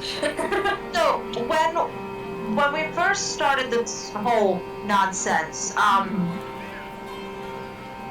underneath Darktow was a I can't remember what type of tree it was, but basically it ate people. Thornwood. Thornwood. Thank you. It eats people, hence why the sap is red and bloody light. It was the last of its kind. It was it and a small sapling were the last of its kind. The rest had been killed off on the island. Before the main one died, it gave the tree child to Boz to take care of. And we put it on Monkey Island to keep it safe. Huh. As I said, Thornwoods never truly die unless met by fire. A large amount of fire, I should clarify. And he kind of like does the Slav squat down where the bullet hole is. And they are incredibly fast when it comes to fixing things as he pulls up a bit of the sap. And even so, you notice the hole is significantly smaller from when you originally saw it. Was I able to get a sample? Yes. Mark down What do I- Thornwood sap. What's that? Okay. I will play with that later. Probably has healing properties. Or poison properties, depending on how Trump wants to take it. It's actually somewhat of a paralytic. Well, when the tree catches its prey, it wraps its vines around it and stabs it into the thing, holding it in place, and then just slowly drains the prey of blood. Ooh. It's actually it is somewhat healative because it actually preserves the life, but it doesn't necessarily do anything about the pain. Like, So it's like a spider? Kind of. In a matter of speaking. It's more like a... You ever heard of a fly trap? A fly trap plant? That catches it slowly, and like a spider, as you said, it slowly dissolves it, tries to keep it alive as much as it can so it can get as many nutrients as possible. Really interesting. I remember there was this one time I fought a giant spider down near the... you probably don't want to care about that. long short, it involved a part where I got my ghibli bits bitten, and it took me a few hours for it to go back down. Interesting bit of use of venom there. I learned about it. Sold it off to a alchemist of some kind. Apparently, he made a quick buck making a blue potion of some kind. I can't remember what it was called. But you got an erection that lasted longer than 4 hours, seek a cleric. I did. Must have been a good cleric. I think I've heard of that potion. For no reason in particular. I am absolutely going to turn Does this Ops past. boyfriend need marital aids? So is it really true? What's true? Is she as bad as all the stories say she is? Worse. That's impossible. So much worse, Me? darling. Yeah, you? Me? Looks at Joe. Yes, you. You drunken little psychopath. We love you. Speaking of which, everybody drink! Woo! I do 2 shots. Alright, roll me another con save. Con Do save. we all have to roll con saves? No, just because Joe has been taking shots like she's a This is frat Stella. girl. The trophy's just taking small sips. I rolled an 18, believe it or not. You're still good. I know. I'm the best. You can take your Look how pills. tiny you are. Alright, let's go down to the next levels where you see the fort castle where you guys' room's been, and the captain's quarters, which room allows you to go through. Just don't steal it. Just don't take anything. Or at least anything obvious. And we move everything 1 inch to the left. I like the way you think. Got this room the best way possible. The steel.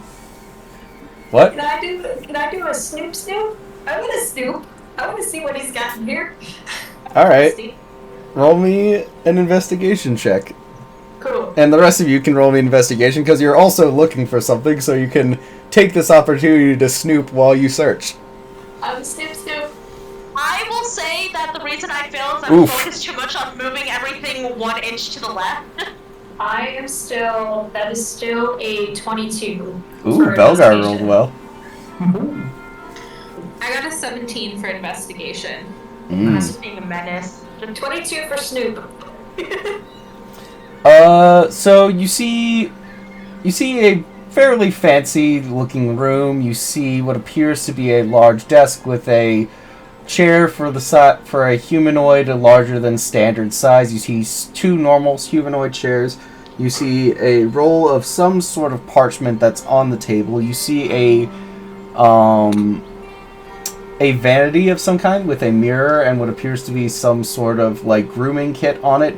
You see a heavy bound chest. You see a shelf with several books and other strange small samples on the other one. You see what appears to be a mounted dragon's head. You see bones of all sorts. And you see a bed, a very large bed, large enough to comfortably fit 2 people.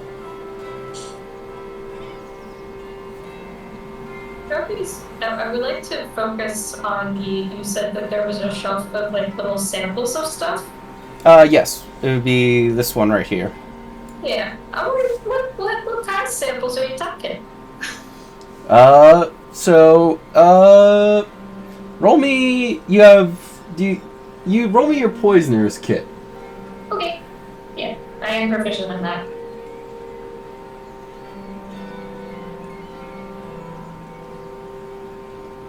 That is a 17. So, first off the bat, you recognize the thing that you saw Nani have, which was Dreamweed, and the rest is completely unworldly. Weird kind of fractal spinning ferns of multicolored hues, weird black mushrooms that kind of fold in on themselves before blooming into a brilliant kind of purplish smoke. There's this one, like, small kind of familiar container that has, well, like, you see one that has a blue dust, a brown dust, a red dust of some kind.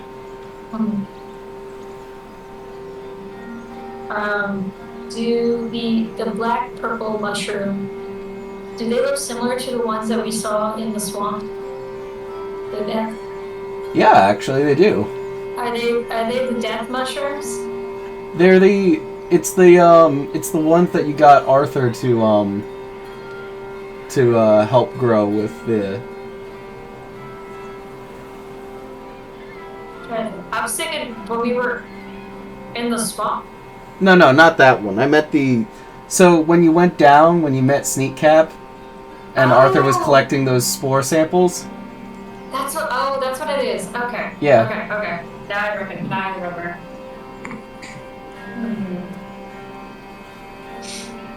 I'll leave it go for now. Alright. I'm definitely taking a mental inventory of what he has. These appear to be otherworldly and or hard to get ingredients for things. But beyond that, you don't really find anything. Anything you want to do, Belgar? I mean, I rolled a 20 on my searching investigation. Do I find anything out of place that shouldn't be here? I mean, nothing necessarily out of place. You do notice a shark skeleton which is set up above Boz's bed, which kind of brings back a cheeky memory of your earlier days of adventuring when you fought the shark god. Yes. You also see a very large strongbox, which has a very thick dwarven-made lock on it over in the corner. Oh. I'm sure Trophy would love to look inside that box. Too bad she's not here. Beyond that, everything seems to be fairly standard. You do notice that there's a piece of parchment on the table. I'll take a look at it. What does it say? It's actually a map of Exandria as a whole, and it appears to have, like, so you see, like, small circle, like, black circles, and in, like, all but one of them, they all have a red X through them. Are they different cities or locations Boss has possibly been by the looks of things? It looks like it. And as far as you can tell from a rudimentary glance, the one location that doesn't have a circle on it is actually where you guys are headed next. And everybody else is in the room at the moment, right? Yes. I'm gonna, like, just say to anybody that's listening, what does this mean to you? Does it look like Boss has been, As you do so, Room actually kind of walks over and takes his hand and just kind of, like, flips the side over. Now, is that really what you should be doing? I mean, maybe not, but it's quite after the open. If he didn't want us to notice, he would probably put it away. He also wasn't expecting you to be going through the quarters. This was special circumstances. As far as I'm aware, Dad's looking for something. That's all I know. That's what it looks like. And he says he has people he's been trying to contact for a while. They're hard to reach, though.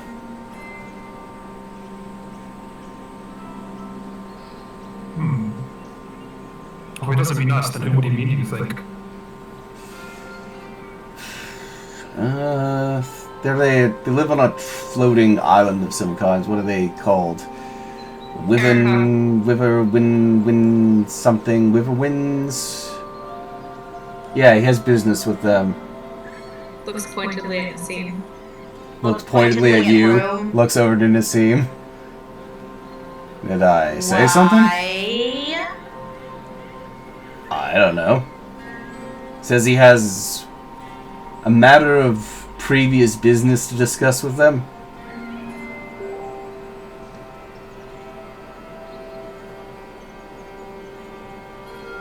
Of course he does. What? What'd I say? Nothing. I'm not as lost as you are, to be fair. Well, lucky for us, we're on a boat, which is almost impossible to get lost on. Which, on that note, we should probably go down and... Yes? Out of game question. I rolled a 17 for investigation, but I was wondering if I could use it for mischief. Investigative mischief. Investigative mischief. Yeah. An interesting use of roll, but I'm intrigued. What do you have planned? My mischief requires an investigation. You said there was a dragon's head? Yes. It's mounted on the wall? Yes. Can I push a chair over to it, and climb on the chair, and use my investigation to find a loose tooth in its mouth? To remove? Are you trying to do this subtly? No. Okay, so as you're all talking, you suddenly hear as Joe like pushes the boss's extra large chair over it, which would be high enough for her to reach it, and she climbs up on it. Her proportions make it look like a small child climbing up into a normal chair as she climbs up, and then just starts reaching for the mounted head and starts fiddling around in his mouth. Room's just looking at you like,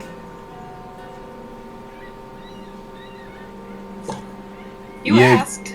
You good? That's a loaded question. What are you doing? Do I find a tooth or not? I mean, yeah, there's plenty of teeth in its mouth.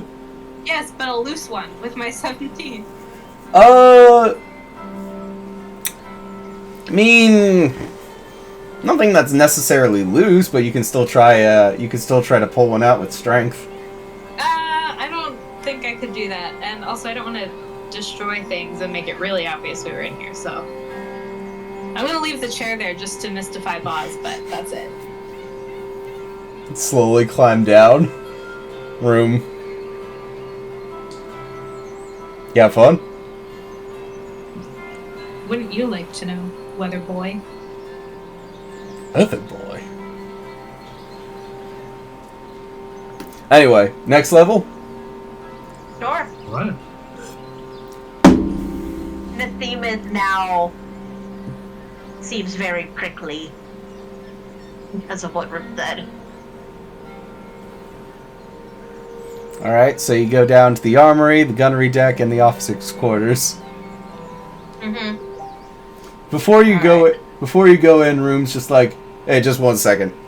You search the gunnery deck as he goes into the officers' quarters and quickly, close the door behind him. You gotta follow. He's hiding his playboys.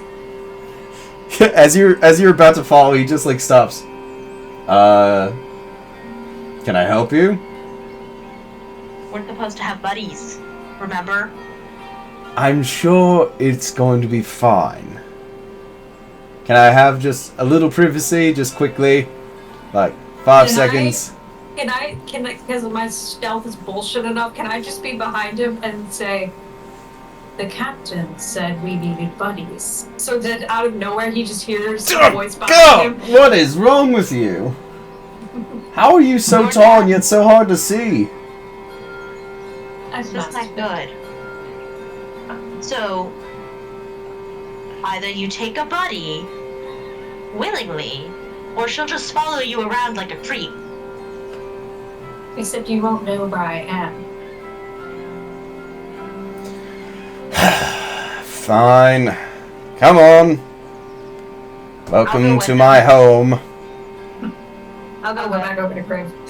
I just wanted to cause mischief. Thank Alright. you for joining in the mischief with So me. yeah, you can give me investigation for this level. Okay. So, is he in his private quarters? Is that where This I followed him this is into? this is the officers' quarters where all the higher officers get their own abodes, basically. I'm rolling so great on these investigations. Right. But anywho, yeah, I'm following him in there. You see him just quickly kind of just throw his it looks like he's quickly making his bed and trying to make it look less messy. Are you scared that Daddy's going to be upset you didn't clean your room? No. I just prefer to make a good impression on beautiful women when I first meet them. You look too much like your dad. Is that a bad thing? Yes. For you. Yes. So there's obviously something going on. That obvious? I mean, you're practically saying it to me right now. But let's not undress this bag of worms until we've done looking through everything. Eh? Interesting choice of words, but sure. An interesting kind of guy. Anyway, and he just starts looking through, just like opens it up. Hey. You want to steal some of Vera's undergarments? Why? Because it'd be funny. And I can honestly say that I wasn't the one who took them. She'll probably stuck them after you. Not true, but... Gosh. Take them, but then as he, like, when we eventually leave, just hide them, like, under, like, his mattress or something. Roll me a sleight of hand. Sure. Or out of game, you can hand them to Entropia and she can plant them on him. You know what? Can you roll a coin to see if Nassim will be have that much forethought? Yeah, this is Nassim we're talking about.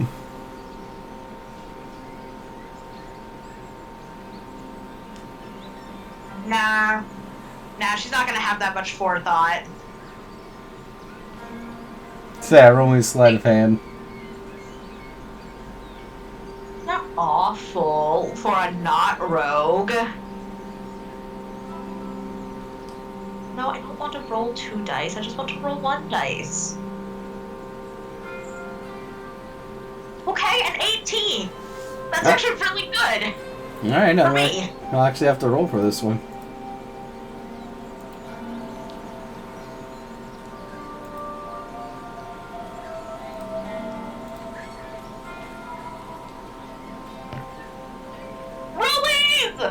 Rollies! Rollies! Do we add the modifier or is it just straight roll? Let's just do straight roll for more fun.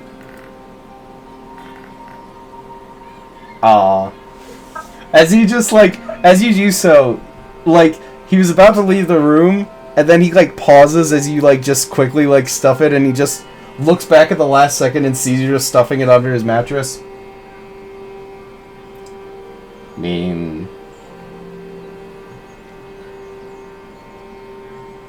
Do I really look that much like my dad? Yeah. Yeah, you do.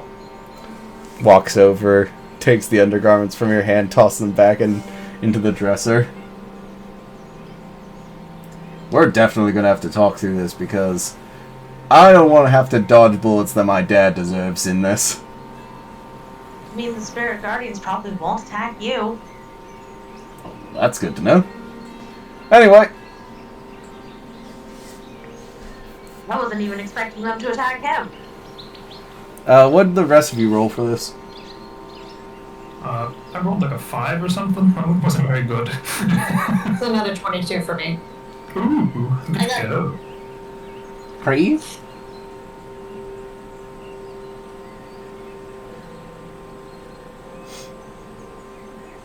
Not You're bad, huh? doing great, sweetie. He's trying to unmute himself. He's struggling. There he is. 30-20. Alright, so the rest of you managed to look through all of it. There's no, like, signs of like, anything else, but the armory certainly catches your eye, as there are, like, tons of weapons in here, which you're surprised are in here. Like, you see, like, these weird exotic, like, clubs with, like, obsidian, like, slowly spilling out of them.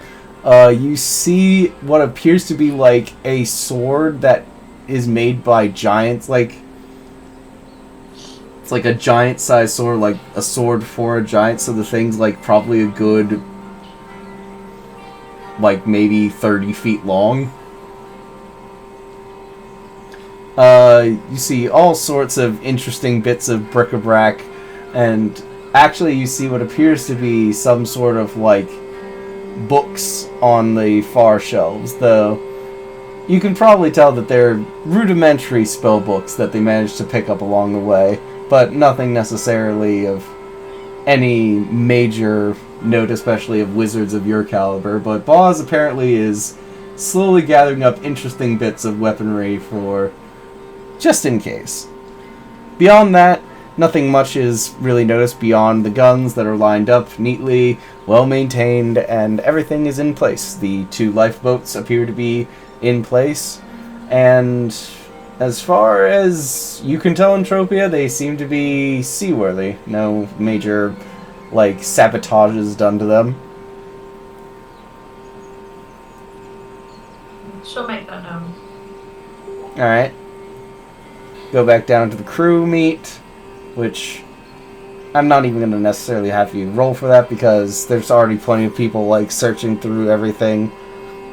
You do eventually go to see the brig quickly. It's 4 cells, each of a rather dingy compare. You've seen the galley already, so not really anything that catches your eye or anything. And did you guys want to go down into the cargo hold and search through all that? I mean, the captain wanted us to check. Alright, roll me one final investigation check. I'm gonna light the lantern of revealing too. Alright.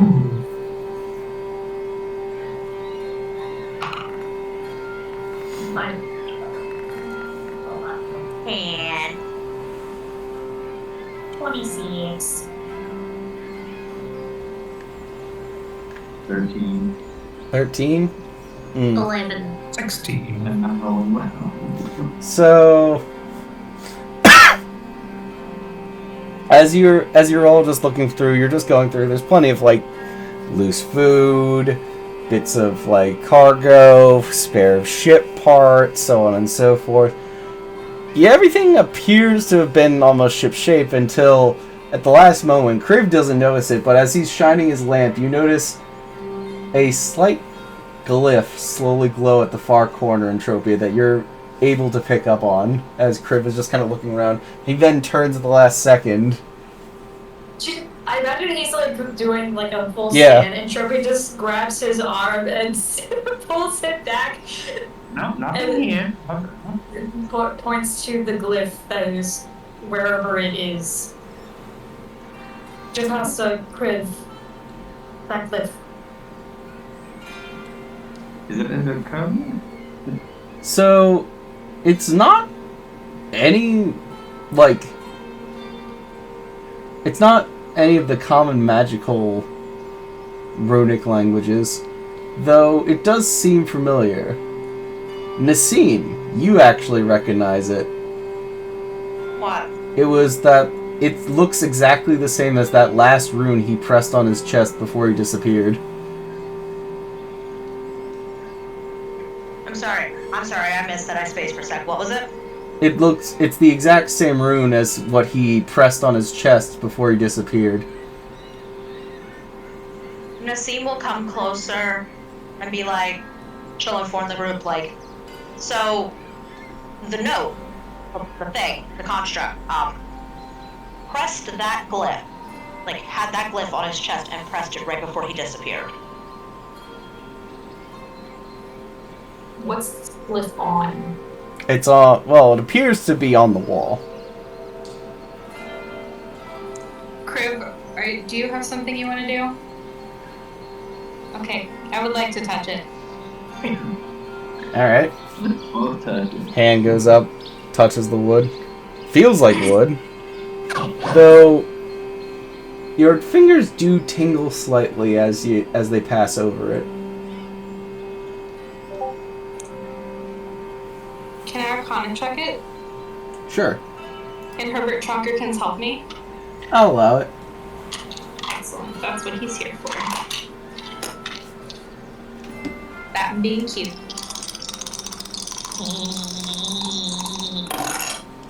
Nice.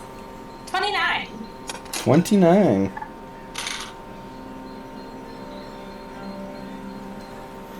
So it kind of magically reminds you of Dimension Door.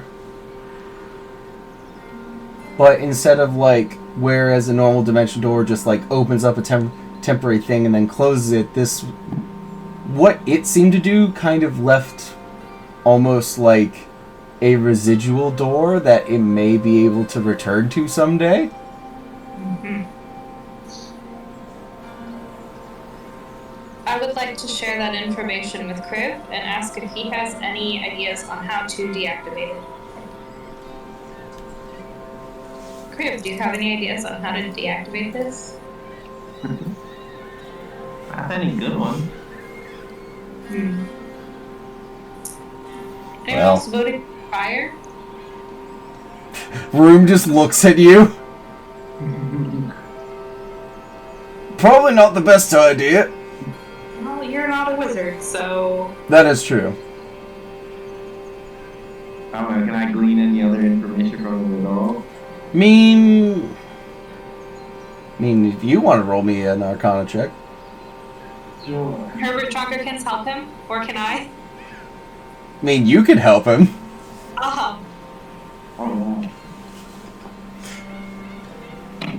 Which, as you pull out Herbert Chalkerkins, like physically out to help this time, Room's just like, what is that? Be nice, he has ears, believe it or not. I do, and they hurt. 27. So, as you begin to slowly kind of like trace your fingers over it, you kind of see, like, as you touch it, you see the rudimentary glow of your familiar kind of orangish red aura to it. And then you realize that you can influence it. Maybe not necessarily, like, you don't necessarily want to take the door, but if you can influence it, that means you can affect it, meaning you can probably undo it. Like, the concept is intricate. The concept is way more advanced than magic, magic has been for a while. Like, a standing dimension door that remains after you go is crazy, but, a monkey can still smash a telescope and not necessarily need to know how to use it. True. So, if you were to say brute force it with enough magical energy, you could basically just fry it out and make it unusable. Fireball. Well, Jocasta, I think it is easier disabled than activated. At least that's in our favor. It's time to blow it up.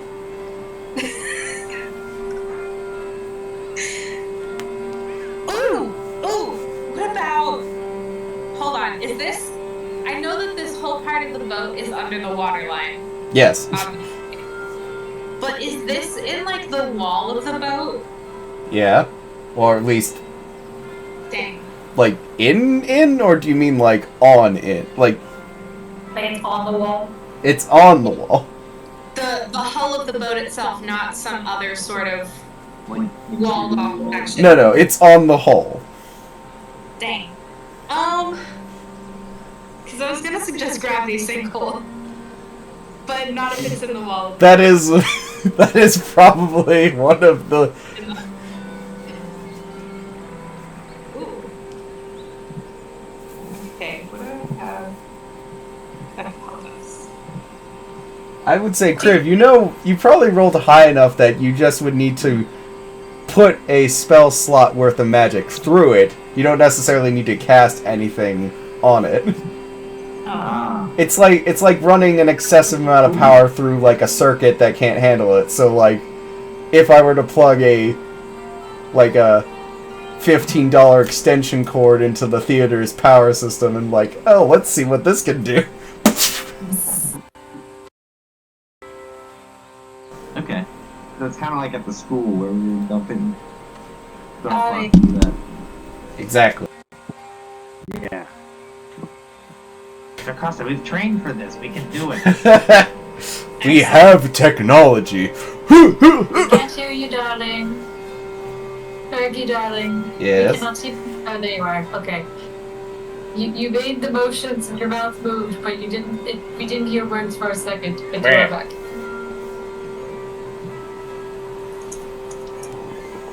So yes, you can try to basically overcharge this thing to cease its function. Alright. Okay. Crip, would you like to do the honors? Sure. Yeah, I'll dump my highest level spell slot at 8. You're like, okay, this is probably not gonna work. As you touch it, and all of a sudden the sigil goes from like needing the lamp to be seen to everyone can physically see it, and it just starts to glow brilliant orange, like running live wires through like raw silver until it goes bursts in a small. Cut out again, Josh. Yeah. Nope.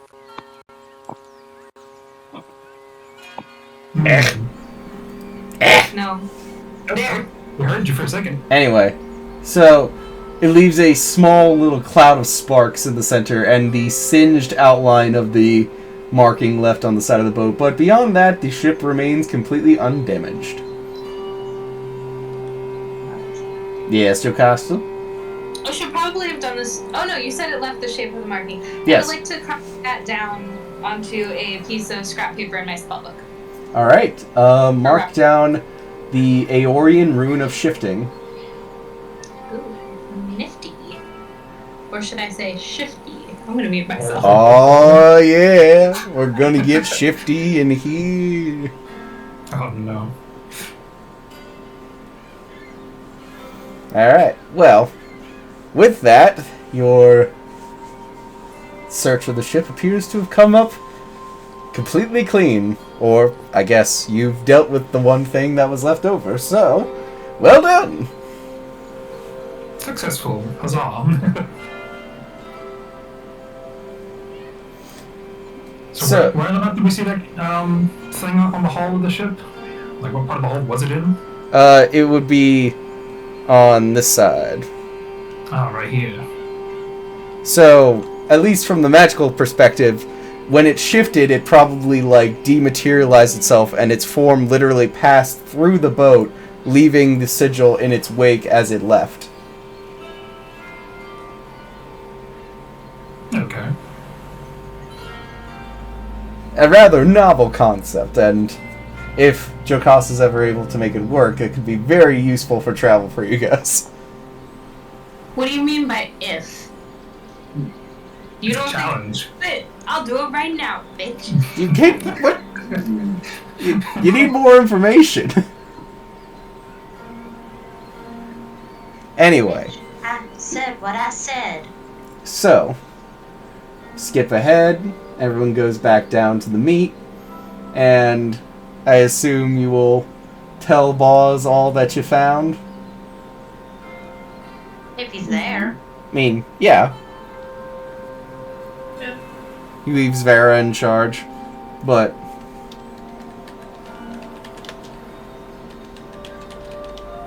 I guess I'll bring Boz back with us. Yeah, we'll tell them that we found the weird sigil and we got rid of it. So it has no real way of coming back, at least that way. so it could have had a doorway back, is what you're saying. It could have. Well, at least that's dealt with. You think there's any way that we could have used it to backtrack where the thing is?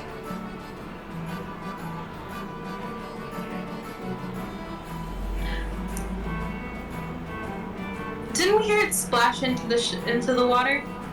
Yes, you did. So that. I'm sure that's all the door would have told us, right? Crib, definitely. We didn't destroy a lead. Mm-mm. 100% not. My fellow magical authority agrees. You're Well, in good hands with us.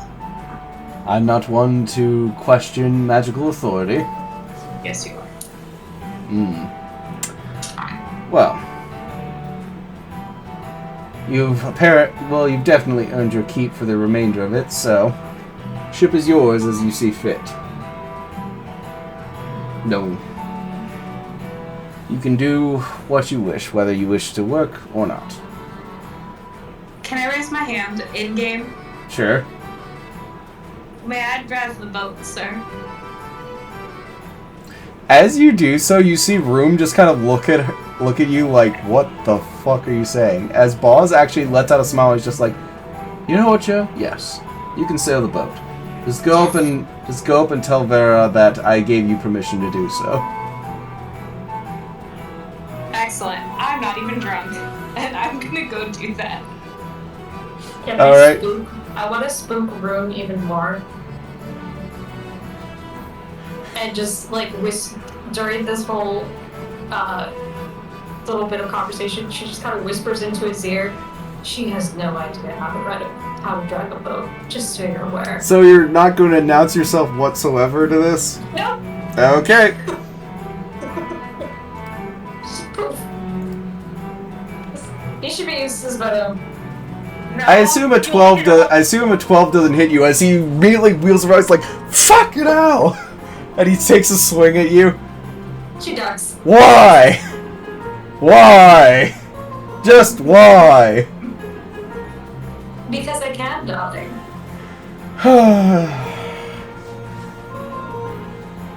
Aren't they the It's best? Okay, Huh. she does it to everybody. Aren't they the best? Quarter says as he takes a long sip from his giant tankard of ale. I'm just gonna lean next to Ruz and be like, get used to this, you're the new target.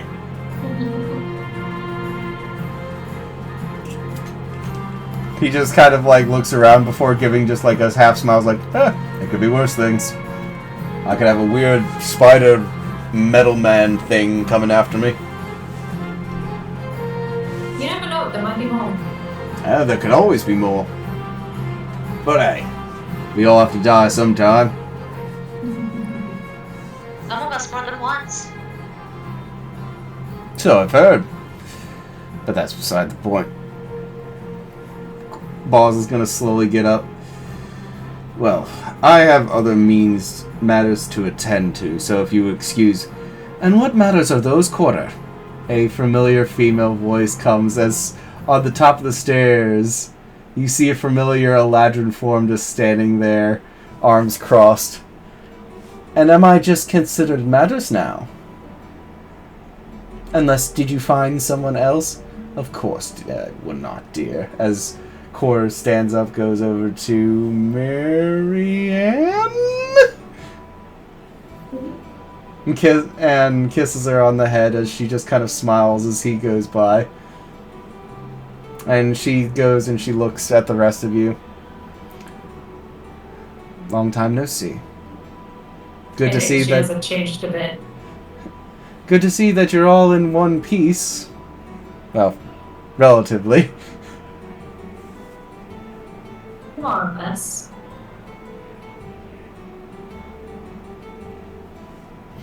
Broom just kind of like gives this kind of like half-cocked smile. Well, what are you grinning about, smart Alec? There's still plenty of stuff to do around the ship, so stop drinking down here like a proper sailor and go up there and actually become a proper sailor. Yes, ma'am. And Room slowly gets up, wipes off his shirt with his one remaining hand, and just kind of like sheepishly walks by her, even though he's like a foot taller than her. Someone's scared of stepmama. Mind if I drink with you? She comes over and she sits down with you guys. You know the reason I like you. We'll take Room's whatever bottle Room left and just give it to her. She takes it and just like drinks it. So,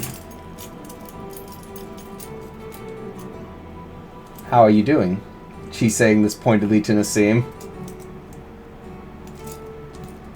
Just kind of glances over at like the bloody mark from where she got shot earlier. It's like, a bit better. Didn't even try to catch that. I was a bit slowed down at the moment. She gives this kind of nod, and you just feel the undertone of disappointment slowly roll over you.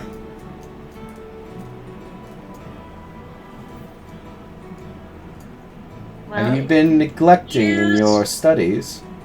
Well, excuse me.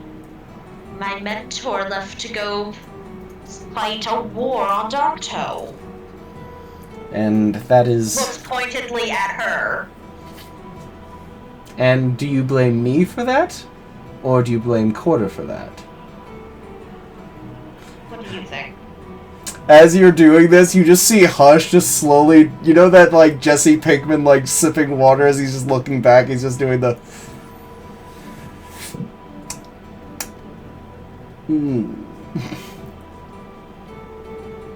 Walk with me, she says as she stands up. I'm taking the bottle I currently have. I'm going to go over to, like, Nani's little area. I'm going to go where Broom grabs some. I'm going to grab another bottle. Hey! Nani gives you a little snip. Just bops Nani on the head. Ah! Hey! Stop assaulting the help. He's just doing his job. What's a tap? I'm sorry, Nani. We'll still continue to take the bottle I took from them. Nani grumbles at you. I'll give you candy later. What's candy? Sugar. What's sugar? Sweet. Oh, Nani loves sweets! I'll get you some later. Anyway, so, as you two walk up, do you follow her, Belgar, or do you just... I mean, I wasn't exactly invited, so I'm probably just gonna stay where I am. Alright. As you do so, you actually hear the scooting of Mr. Hush as he scoots down and sits across from you. He gives this big kind of orcish tusk smile as he slowly reaches back into his pocket, pulls out two things. One, his sack of gold, his purse. The other, a deck of playing cards. Oh, you're looking to play some, eh? Gives like the wiggles eyebrows at you. Come on. Alright, how much you betting? Sets down a nice stack of 10 gold pieces to start. Then we'll put an equal amount down. And so the game begins. Alright. Meanwhile, up on deck.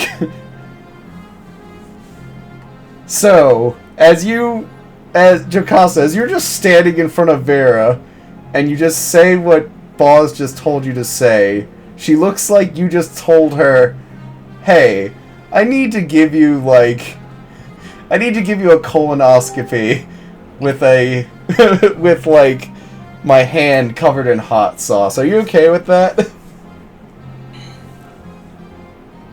I'm being very nice to Vera. I like her. I know, but she doesn't like the information that she was just given.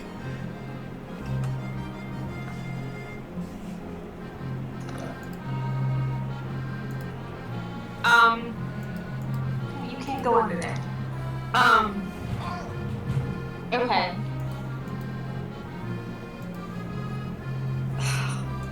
It's a good way to do this. Fine.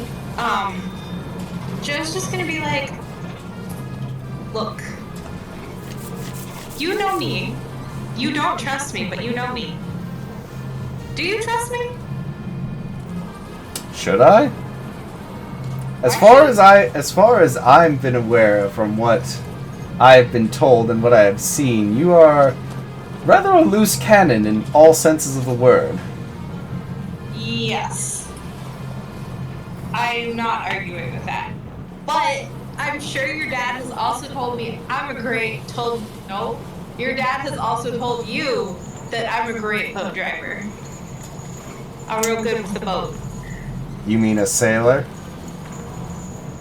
There's more to it than just sailing, because anyone who works on a boat is a sailor. I can pilot a ship. I've been doing it for 200 years. Roll me a persuasion check. Oh boy. I will say while this is happening, Nassim, you and Marianne slowly come up and just kind of see this at the distance. It's okay, they don't need to see it.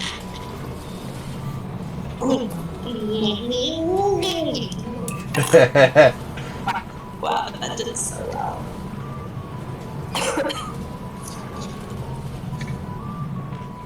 You said the token for Marianne? Yeah. I thought I did a while ago. 6? Yes. They did so well. We'll use this one.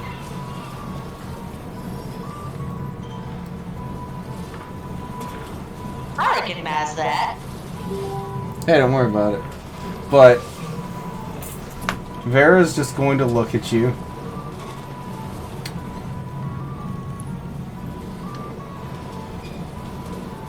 As much as you amuse me, and as much joy it's brought to me knowing that you've brought my father no short bits of suffering, it does pain me a bit having to give up a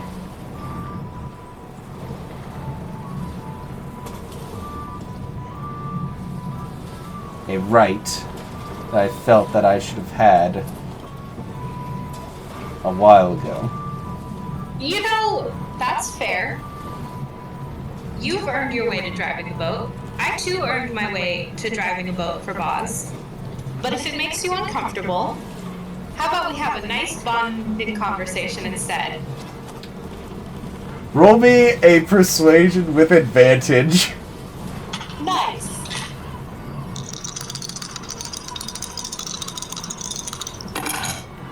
Ooh, 21. Nope. She just immediately walks away from the wheel and leaves it to you. I knew that would work. Because if there's anything the Boz family is consistent on, it's their inability to want to talk about their feelings.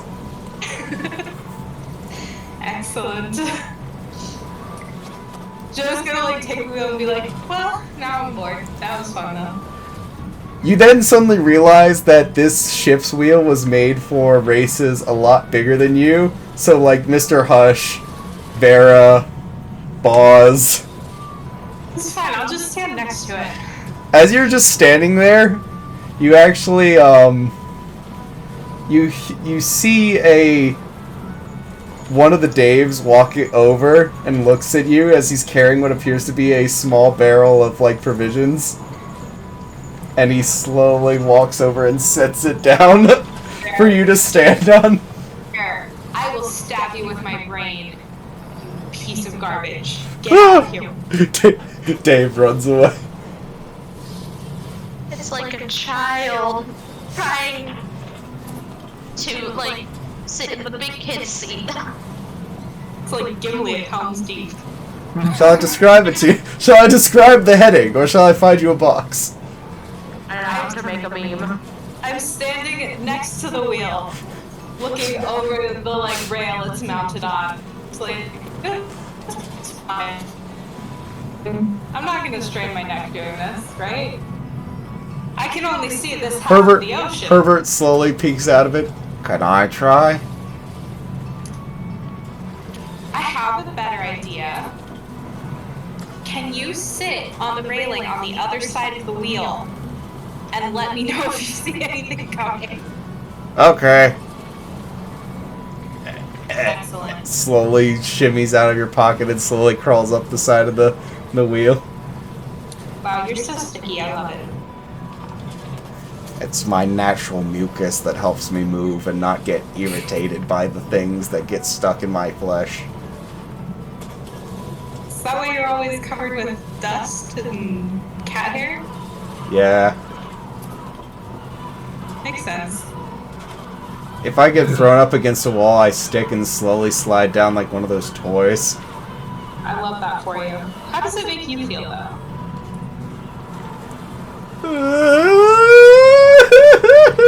Oh no. Meanwhile, so you two just see this happen as Marianne's just like, what a disturbing creature. Oh no.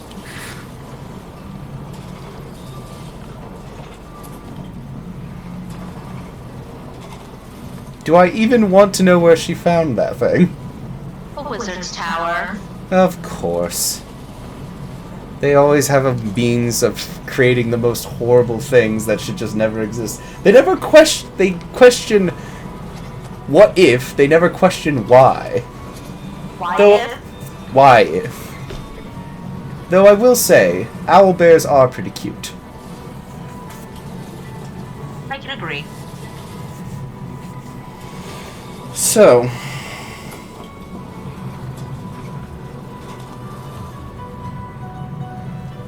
I'm not going to lecture you, but I will offer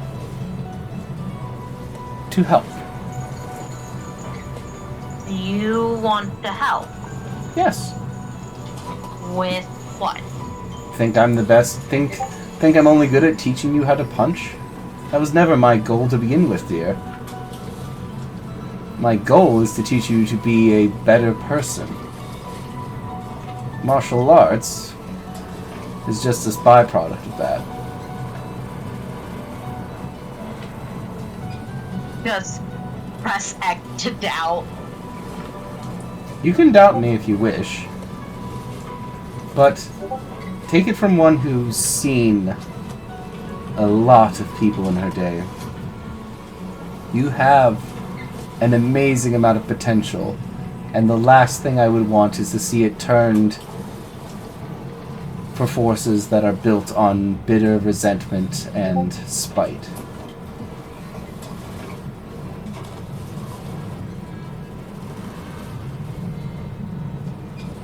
So, what? You want me to get into a circle and start singing Kumbaya with people? No, I still want you to try to kick my ass, but do it with the purpose of understanding who you are. Because I feel that's what it breaks down to. You don't know who you are. You've been told so many things that you've never had a time to just sit down and question and come to an answer yourself. Everyone's just telling you, oh, you're this. Oh, you're that. You're a daughter. You're a warrior. You're my chosen one. I want Nassim to know who Nassim is.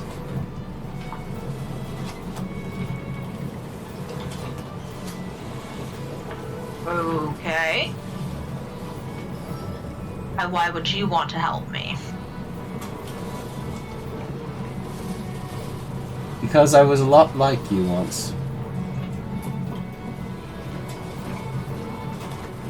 Does the look up, look down of the pretty lantern elf lady? Do you who even looks like she got remember her where shit you together? found me?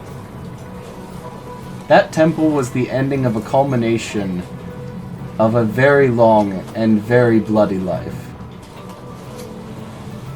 I spent literal lifetimes hating a people whose descendants'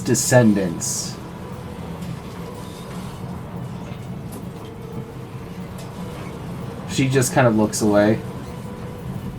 I killed because there was a pain in me.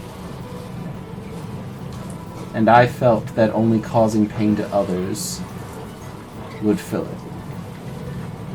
I had way too much power and way too little control. I thought I was a destroyer because that's what they told me I was.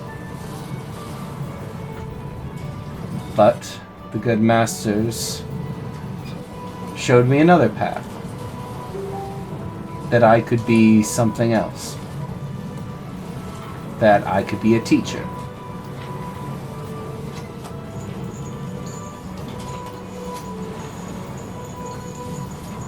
Now, I'm not saying that you necessarily have the potential or the temperament or the mental discipline or the general desire to be a teacher, but I don't think you necessarily just want to spend the rest of your life hating others.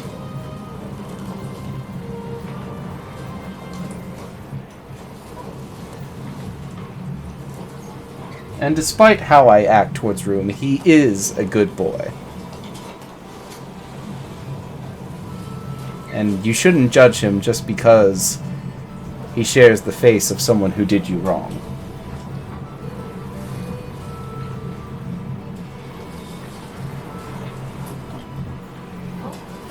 That's fair. I guess.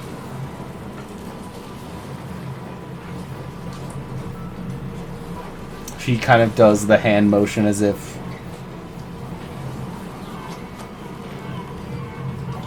So, you want to pay forward a good deed that was done to you. Is that not what we're supposed to do as a society?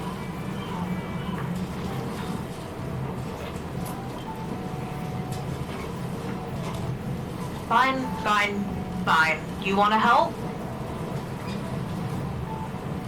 Have fun.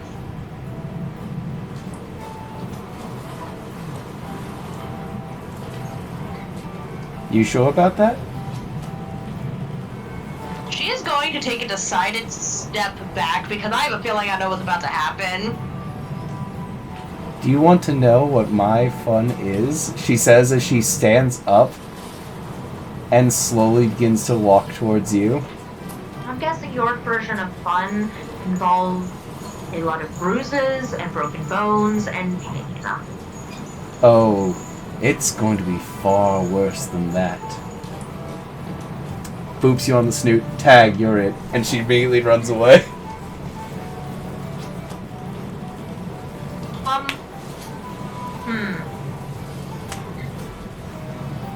Any way I can, as a cheeky little asshole, try to get a lightning lure off of her before she gets out of range?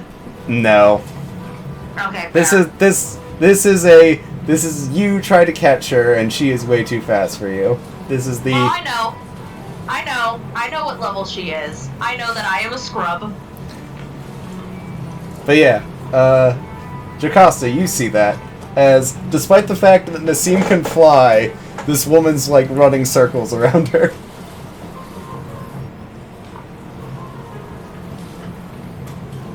Herbert and I will be cheering for Nassim.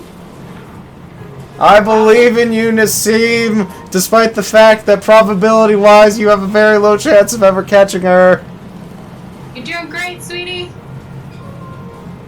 Don't listen to the blog too hard, just listen to the good stuff. Herbert, be nice. I was. Nicer. He kind of looks confused. He just starts crying.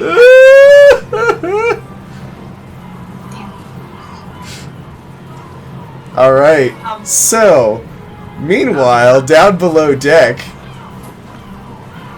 let's get some rollies to see who wins the first round of cards. Alright, what am I rolling? You got this, Just a Bella. straight d20. Unless you wish to try anything nefarious. Sleights of hands. Oh please, I'm not a rogue. That's fair.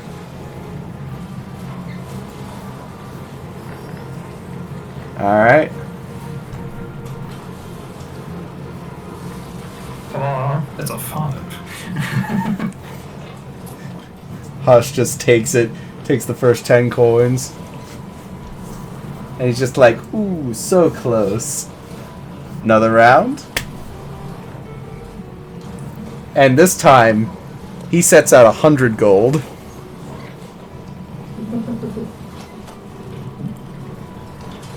Burrow puts down 1 full platinum.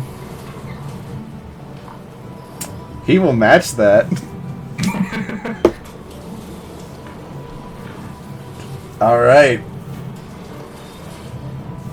Let's see how the cards Let's see how the cards favor you. Rollies. Rollies and me.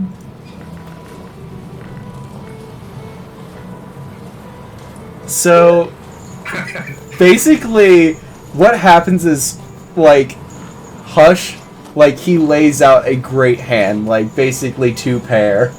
And he just smiles as the rest of, like, the Daves and the other crew around him are basically cheering. As Belgar, you're just like, oh, what a shame. As you basically lay down a royal flush and just take all the money for yourself. As Hush is just standing there like,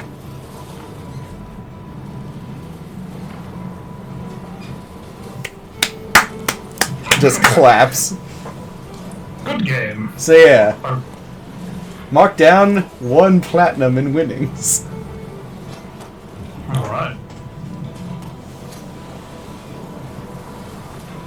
But beyond that, shall we skip ahead to you arriving? Sure. Somebody else wants to do anything in particular. Was there anything else? I have one quick thing since I'm next to crew. Just one quick ask, because it'll probably take the time to get to by the time we get there. Well, you still have a whole day's worth of travel. Well, yeah, so definitely would have time for this. Crev, darling. You know how you, summoned a friend of yours? Yeah. Do you think that you could write a scroll of that for me? Basically, she's asking for a scroll of, what is it, Find Familiar, I think? If that's the spell. I think that's the spell. So Kermit misunderstood, and he's like holding the gold coin to. Oh, no, not Hercule. I am not asking for Hercule. No, it's not that, darling. Oh, as you like catch it before. Whoop. Nope. We're not summoning him. Not now. No. Friend of mine. As Fizz is sitting next to you, he's just like, is anyone? Did you guys fart? Why do I smell brimstone? Points to one of the Daves. Just blast them. Yeah. Oh, of course, that'll be easy. Yeah. I want a friend. You want a bird? You want a bird friend? You want I want a bird friend. You want a raven bird friend? Yeah. Well, your husband can certainly work on that. Yeah. Need some funds from Belgar, maybe. As you just see him, just like rake in like a pile of money. Funds, you say? How much gold I actually have? It's not a lot. I do have, if it helps, I think I have, hold on, let me double check my stuff. Yeah, I do have, like, 5, at least on me, I have 5 pieces of scroll paper, if that helps. I still think I have magic ink. Too. I mean, you guys should have plenty. I You was did gonna say rob we us. have a You bunch. did rob a school, after all. Now, where did it put? Oh, I left that in my other bag of holding. Ooh. But yeah, that's all I want. I just want to scroll and find familiar so I can have a little bird friend. Little bird friend. Yeah. Alright. Anything else? That's it for me. Just talk to Van Deer off the whole way there. What's the good ramblings? So did I ever tell you the one time I almost got eaten by a mimic feet first? Interesting. Anyway, Just drinking every time you know he's embellishing.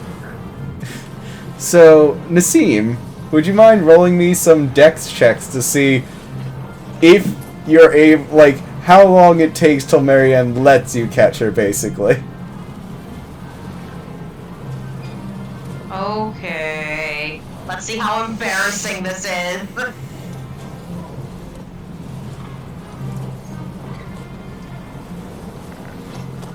Ooh!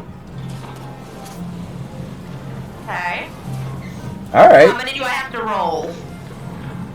No, it was just a general check for me to get. So, it takes you, like, about 3 hours, but you're actually, like, able to, like, you finally are able to get her, and you're just, like, you're panting, you're sweating, you're practically on the ground, but your hand is touching her foot. Yeah, I am imagining, like, she is completely drenched in sweat. Like, her clothes is that gross, like, sticking to you, it's so sweaty wet. She leans down. 2 hours. Not bad. Let's see if we can cut that in half by tomorrow.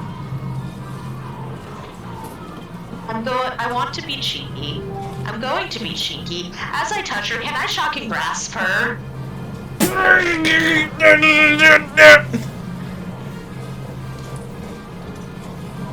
Just water whips your ass before walking away. That's fair. That's fair. Alright. Now, shall we go to your rival? To the new place. To the new place.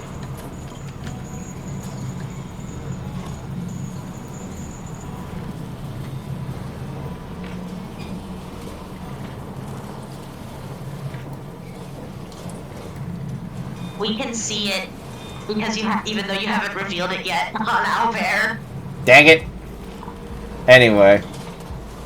That is the unfortunate thing with your stream. So, as you slowly come up, about 4 o'clock the next day, you hear, "Land ho!" as you pull into the bay of Shammel. As you look around, you actually see multiple boats sailing in and out. This busy port of multiple colors, different ships of all kinds. You see white sandy beaches, brilliant emerald forests of palm and different types of jungle wood. You see cliffs of a brilliant deep red color and sapphire seas. Welcome to Shammel.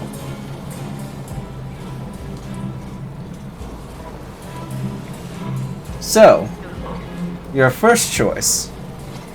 Which dock do you dock at?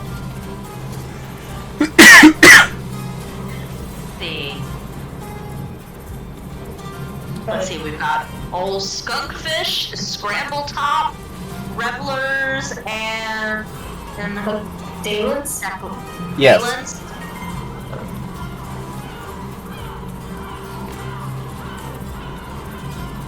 Part of me is intrigued by Old Skunkfish, but I have a feeling that's a bad idea. That's probably the sketchy one.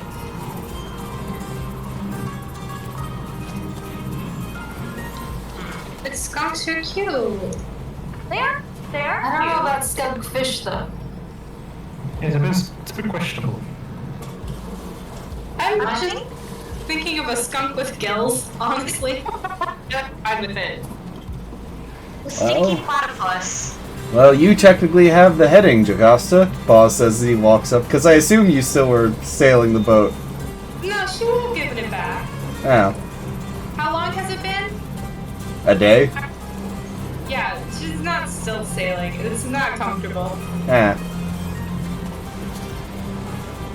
Well, I do vote for the party. well, Revelers Row is the primary place for tourists. Scramble Top is where the business people park their boats, and Dalen's is specifically for those who are going to Dalen's Closet. Daylins closet.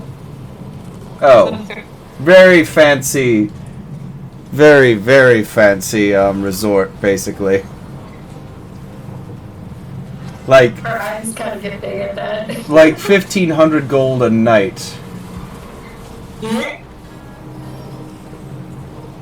Oh my, we couldn't afford that. It's so disgusting. Sounds like they're trying to rob us. Belgar just like I just imagine his like head fins go up just at the like hearing that. It's like, no. We want to make something out of the gold, not some closet. Right. So to avoid giving Belgar an aneurysm, maybe we don't go there. I mean, if one of you was supposed to go there and spend a night, by all means, but You have like 75 gold. I never have money. Well, yeah, you're a wizard. Indeed. Entropia might give the these eyes to Belgar later to have an allowance for one night. I don't think I have that much. And I know Crypt doesn't either.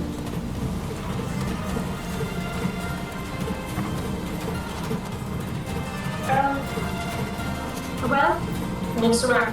What does Boss's ship kind of give off a general vibe? Does it feel like it's like, you know, like a merchant ship? Does it feel like it's a ship? He is not flying any pirate colors at the moment. And you do know that this boat is at least new enough that it probably hasn't like done any pirating. As far as the ship is concerned, it's just another ship. So, However, the ship should be fine. However, and he's going to slowly reach into his pocket and he's going to pull out some old pieces of paper which he will set out on the table. Apparently, some of you have been making a name for yourselves. Maybe not necessarily your own names. As he opens up the first one, it says Tisha Albedo. oh, is it a wanted sign poster? Yeah. But some of you opens up the one that clearly shows Jocasta Marsorn. Where did they get a wanted poster for me? Who is this from? Oh, let's see. We've got some from the Temple of Ayun. It's some of it from the destruction of. Apparently, you've had a long track record of destruction of places of higher learning. I don't know what you're talking about. Wait, what's this? I need to go myself. What's the Tisha one from? Who's that from? I believe that one is. I'm trying to remember specifically the first time you used it. I want to say that was also the Temple of Ayun. The first time she did the Albedo was in Iman. Yeah, it's technically in Naman. Oh, but you didn't do anything illegal there. Nope. They freed slaves. I freed slaves. Just some slavers on. To quote Norrington, one good deed doesn't wash out the bad. Well, I personally meant that depending on who the slaves belong to, they might consider that. Oh yeah, the barons definitely have a hand in this. I will say, Jocasta, your bounty is about 4,500 gold pieces. Is that high? That's pretty high.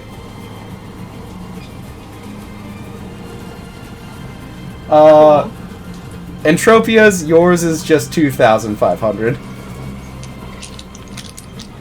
Those are rookie numbers.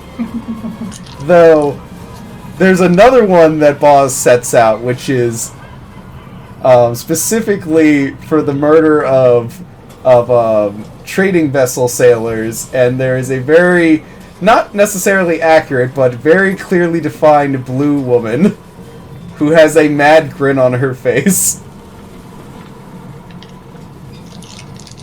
How much is the scene wanted for? 3,000. 3,000? You murdered 5 people in cold blood. I look over at Entropy and be like, ha, I'm more of a menace than you. I'm more than you. I win.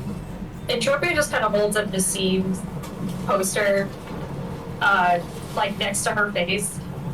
No, they got your nose wrong, and your eyes are too far apart. Quick question. How much does mine look like me? It looks exactly like you. Unfortunately. How close is mine? I mean, yours just looks like the Mask of the Raven Queen, actually. Oh, okay. I theoretically should be okay. Theoretically, but you're also a very tall, pale woman. Mm-hmm. Who may or may not be in the Deathwalker's ward. Yeah, so not exactly inconspicuous. Nope. Was it just them three with wanted posters? I mean, as far as I'm aware, Belgar didn't do anything illegal yet. We had at one point found one for Criv. Mm-hmm. Hold on, let me double check. From the same thing that seemed. Oh, of course my computer froze. There we go. Okay. How long ago was that? A while. Was that when we called the fire tornado? Oh no one knows you did that. That's just out there. That would be wanted for 10,000. Listen, if they knew about that, you would be like one of the most. I feel like the only person who would know is Calico Jack. And Calico Jack ain't no snitch. Yep. Oh, yeah. According to my notes, the posters that we found in Shorecombe were of Kriv, Nassim, Entropia, and Belgar. I'm trying to remember, like, what specifically for Crib. The logger. Oh the logging yeah! So you two guys only have bounties of like 1,000 gold each.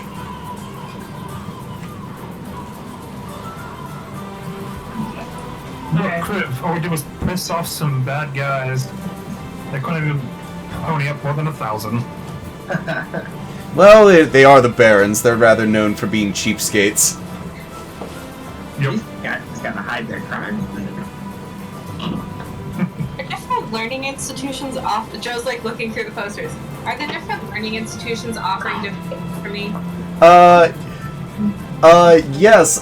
Well, you actually see that there's like a small print at the bottom where it says price may vary, and there are certain ones where the offer is more higher for dead than alive for certain places of education. Who wants to be dead? The Barons. Ah, that makes sense. Why I hardly did anything there. Anyways, Entropia, can you fix my face with your makeup? Guy's self. But specifically, the title that it's put on you is, of course, Crew of the Second Chance, and also Darktow's Worst Pirates.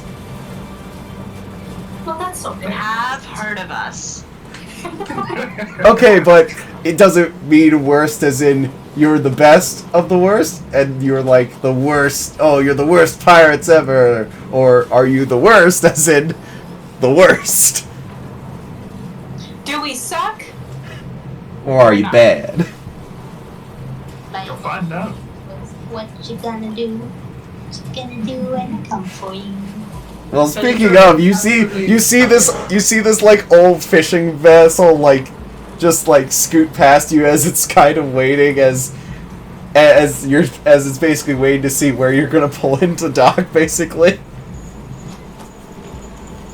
I feel like we should go to Reveler's Row, because I feel like if we go to the scramble top deck, there might be more confusion there because it's not a recognizable ship. Well, I do have cargo that's going to need to be sold. So drop us off at Reveler's Row so we can fade into the crowd, and then go do your business. Well, he kind of like shakes. There is always one matter. And he looks over to you. This place is connected to the Concord, so we're gonna need to ante up a, a tax to park our boats. I have 57 gold. Don't look at me. He doesn't turn directly to Belgar, but you definitely just sense the energy just slowly turn towards Belgar. Belgar fully looks at him like expecting him to name a prize. I'm not saying it, but a lot of what I have isn't in hard currency. It's in cargo, and I will be able to pay you back. But are you willing to at least front some of the cost until then? Well, spit it out. What kind of cost? I don't know, Belgar. We have to ask the Dockmaster first. I'm not the one who sets the price here. How does one plan around these situations? Well, typically we're pirates, so we don't usually care about. Typically we're pirates, so we don't usually care about this. But I feel like we can't go in guns blazing on this one. It's a big city. That would probably not end well. Yeah. Too many ships. Yeah, and there are a lot of rich people vacationing here, so I would suggest not making bad impressions. Me? Never. I wasn't talking to you.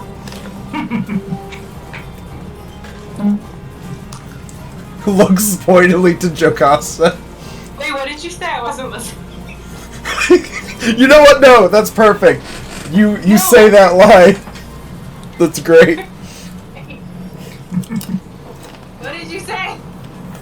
He said, I don't want you making bad impressions. There's rich people vacationing here. Oh. I have some plans while I'm here.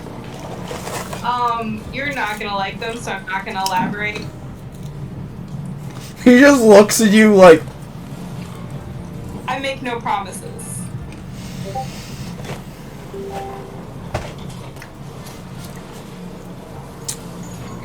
I also just want to point out, make sure that it is known to the entire group that Entropia, as we're getting up to whichever dock, she is doing both her makeup and also Jocasta's. well, Boz is going to... He's going to slowly move the boat forward, basically, to give you time, so it's like, so Revelers Row? Yes, that would probably be the best one to blend into a crowd. Alright. So, we've got to be tourists. As he reaches back and grabs a very nice hat and puts it on. Rich tourists. We're wearing our sexy Marquette clothes that were gifted to us by a genie, so I think we pull it off. I was going to ask where you got those. Nassim's brother's genie. Sorry, Nassim, that was yours to reveal. He just looks at you like, Okay. Tom's the sky. So Boz, I would suggest closing your mouth, otherwise a bird's gonna land in it and build a nest. As Miriam walks up and just closes his jaw. Boss, you should remember this from when you crashed that conversation I had back in Enon. At the party.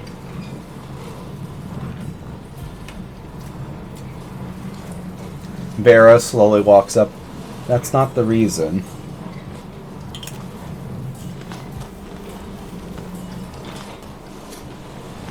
Let's just say she pulls you aside. He's gotten a little confirmation.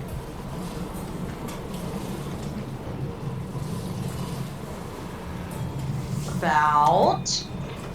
Oh, nothing. She just smiles and walks away. Bitch. Her hand, which you don't remember, her arm being that long, reaching back around and grabbing the back of your hair. What was that? Slowly Let just go. pulls you. I will shock and grasp her if she does not let go. She won't let go. I will shock and grasp her then. She still won't let go. I will keep doing it till she lets go. Ah, yes, leaving good impressions when we land, yeah. If you two are done with your foreplay,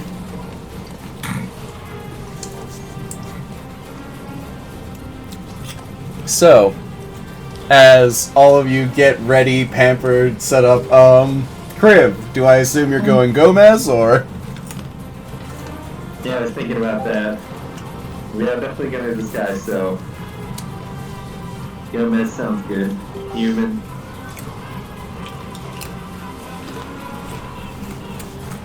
A truly distinguished gentleman. Indeed. And I'm definitely in my Marquesian outfit. Ooh. Be extra handsome. Alright, so the boat pulls up. Crews on either side, throwing ropes, setting it off. The Daves are tying them off. Slowly pulls forward. As the boat settles into place. And a gangplank is laid down across.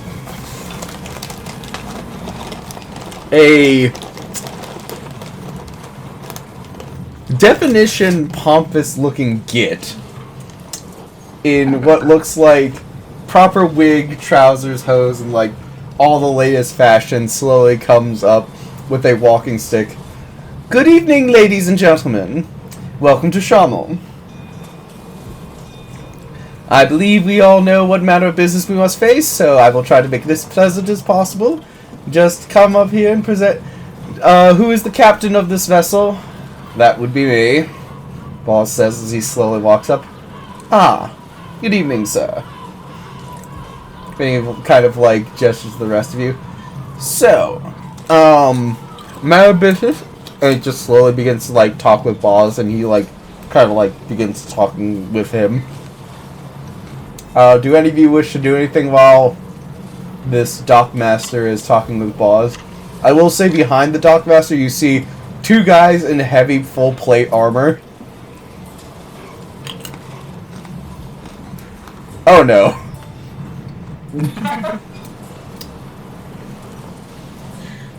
I was just rolling my portents because it's a new day.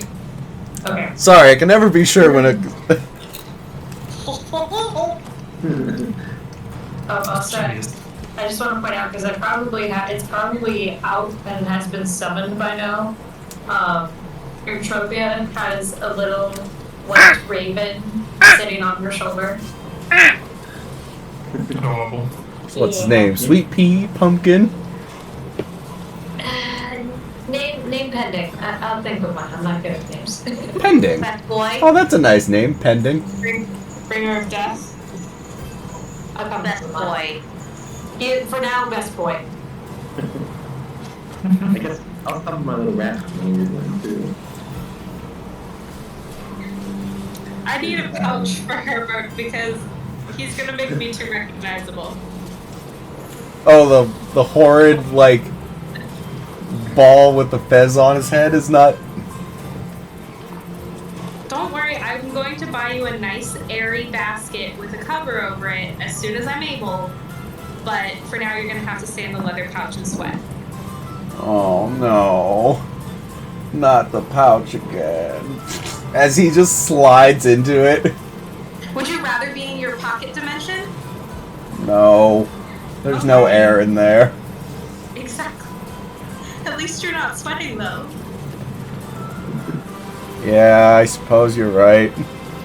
Anyway, as the guy is like, so with the additional pets, cargo, all that such, and the same name tax, the final cost comes up to a total of 2,000 gold pieces.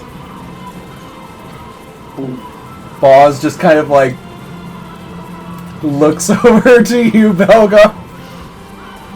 I give him a look like, you better pay me back, and I walk over and present him 2,000 gold. He silently mouths, "Thank you," as he gives it over to the quartermaster. Well, welcome to Shammel, ladies and gentlemen, to the glories of the Concord and of Marquette. As he steps to the side, and the soldiers step to either side, almost like a proper procession, and the docks are open to you. Welcome to Marquette, guys. Hey, what here? So, who runs down the gangplank first? Me, Nassim, like, as fast as possible, because she's home, and it's like, yes, I'm home. Runs forward, just does the face plant into the ground, kisses the dirt. She's happy that it's finally warm. Everywhere's been too cold. You feel sand, honest to goodness sand beneath your feet. This is like the most genuinely happy any of you have seen her in a long time.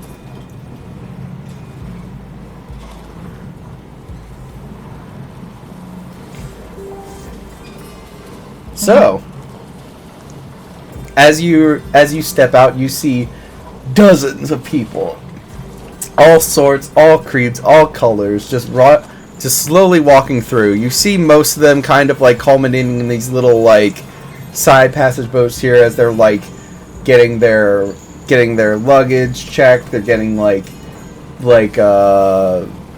places to stay sorted out, previous arrangements for transportation as they go to other places, so on and so forth. But as you like head further into this main area, you see a large fountain that opens up to a large kind of open bazaar area. Large whitewashed buildings kind of hang up with large pale pins of silks that flow freely in the breeze. Large open like tent hangers that basically block out the sun, and delicious smells of all sorts of food and spices and goods of all sorts slowly flicker through. The first thing that actually catches your nose is the smells of like lavender and of cinnamon and of other like fine smelling things from what appears to be a candle shop.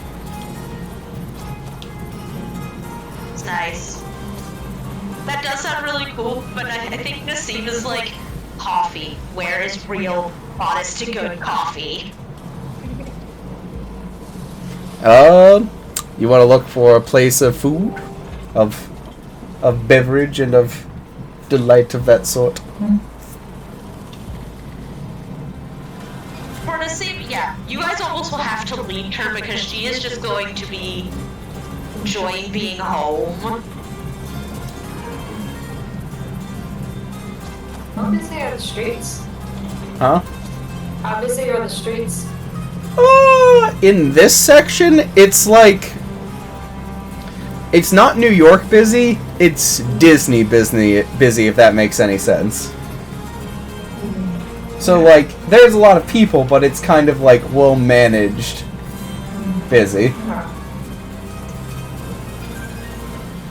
And you see all sorts. Like, you actually, you see what appears to be an elven noble of some kind who's, like, walking by with, like, a retinue of servants. You see what appears to be, like, a well-to-do, red dragonborn who's, like, looking over, like, different trinkets at the market.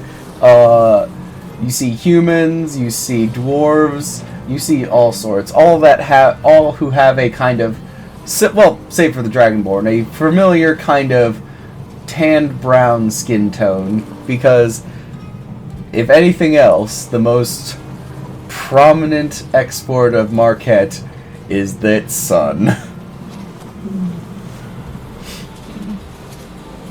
But as you actually look out on the beach, you see like tents set up, people sunbathing, people enjoying the water, nice white sandy beaches, and you actually see some places where food is being sold. Particularly in some of these pavilions over here, you actually see large circular, like, basically mini bazaars where exotic foods are set up. Yep, taking Nassim right over there. So Nassim just runs. So Nassim just runs off. Do you guys follow, or?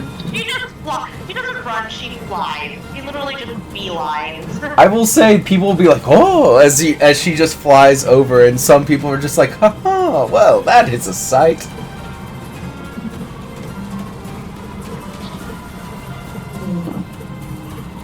What does Crave want to do?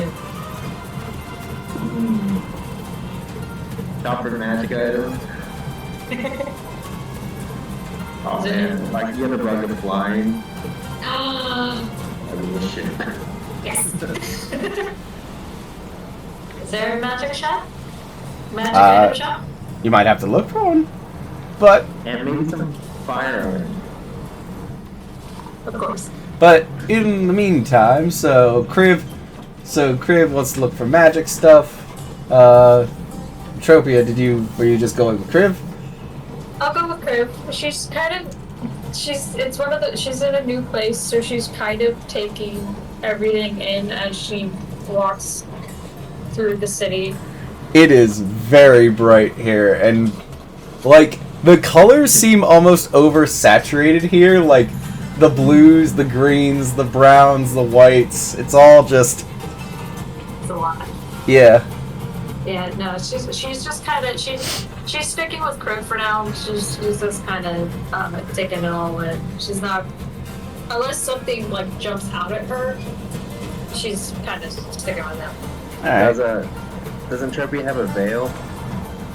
Ooh. She definitely has a hood. All right. So you guys will be over here. Belgar, what did you want to do? He's gonna follow after Nazim. All right.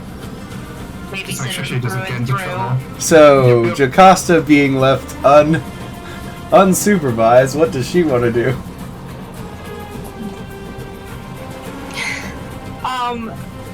Jocasta is interested in slipping away in the crowd on her own. Oh no. And going where? Or looking for what? Just wandering. Okay. That gives me an idea. I'm gonna put her there for now. Has someone she's interested in contacting if she finds a convenient place for it. Oh, I think I can find some place for you. I I'll think I know have how to contact him as well. I think I know what this is. So, Nassim, so you come up to the middle, like, it's like a large gazebo, but there's like a mini bazaar underneath it where you see the classic stack of spices. You see people doing doing like where they put like the cup in like the hot sand and it like boils up the coffee and all that. Yeah, no, she makes a beeline straight for that. She has not had good, proper coffee in 6 years. You see a very robust Marquesian man with a big old white beard, kind of like wide-barreled chest, dark brown skin, kind of like a wider face, almond-shaped eyes, head done up in a large orange head-wrapped turban of some sorts. As he kind of like looks up and he's like, "Ah, hello, welcome." As he speaks in a very well done common, but very accented, that you can tell that common's not his first language. So you did establish that like there is like a Marquesian like language, like a sub-dialect Yes. of Common. Yes. No, she's going to immediately start talking to him in that, and like Ah. greet him in that. Ah, no outsider, I see. As he speaks in Marquesian. So, what can I do for you? I have not had good coffee in 6 years. I want good coffee. Well, I can take you to where your dreams dwell. All you need to do is just pay me my small fee. How much? Silver piece. Done. Does like the perfect pour, like from metal pitcher of coffee that he just slowly pours up into a nice wide cup, and he just sets it down in front of you. And he sets like a few, like puts like cinnamon, sugar, honey of your preference. He does like a little bit of sugar and then sprinkles the whole top with cinnamon. He just kind of nods. There is no cream in this. It is just black coffee with sugar and cinnamon. Yep. And I don't know that Belgar's following me, but when Belgar does eventually walk up, she looks like she's about to start crying from how happy she is drinking this coffee. Are you like sitting on something at this place, or is you just standing there drinking it? If there is a place to sit, she'll be sitting. If not, she'll just be standing There are not exactly like chairs, but there's like sitting places around. Like mats or something? Yeah. Yep, she will take the coffee. She'll sit there. Lounge areas where you see like people sitting together talking while they're enjoying their coffee. But yes, she is there. She is like so happy. There is coffee. There is good coffee. Maybe I'll just sit right beside you and like look at what you're drinking and be like, is this what you rushed off for? Like, what is it? Coffee. And it's done right. Actually, she will drop another silver and she will ask the guy to get another one for Belgar. He does so, and he sets a nice cup in front of him as well. Thank you. Maybe we'll try it.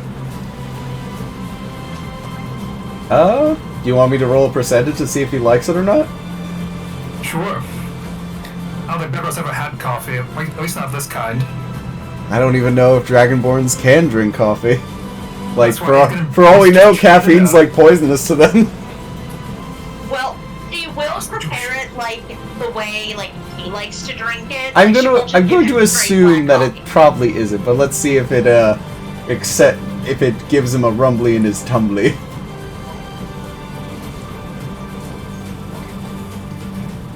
Shall I roll it, or do you want to roll it? Just a percentile dice? Yeah. I can roll it. Higher the percentage, the more you like it.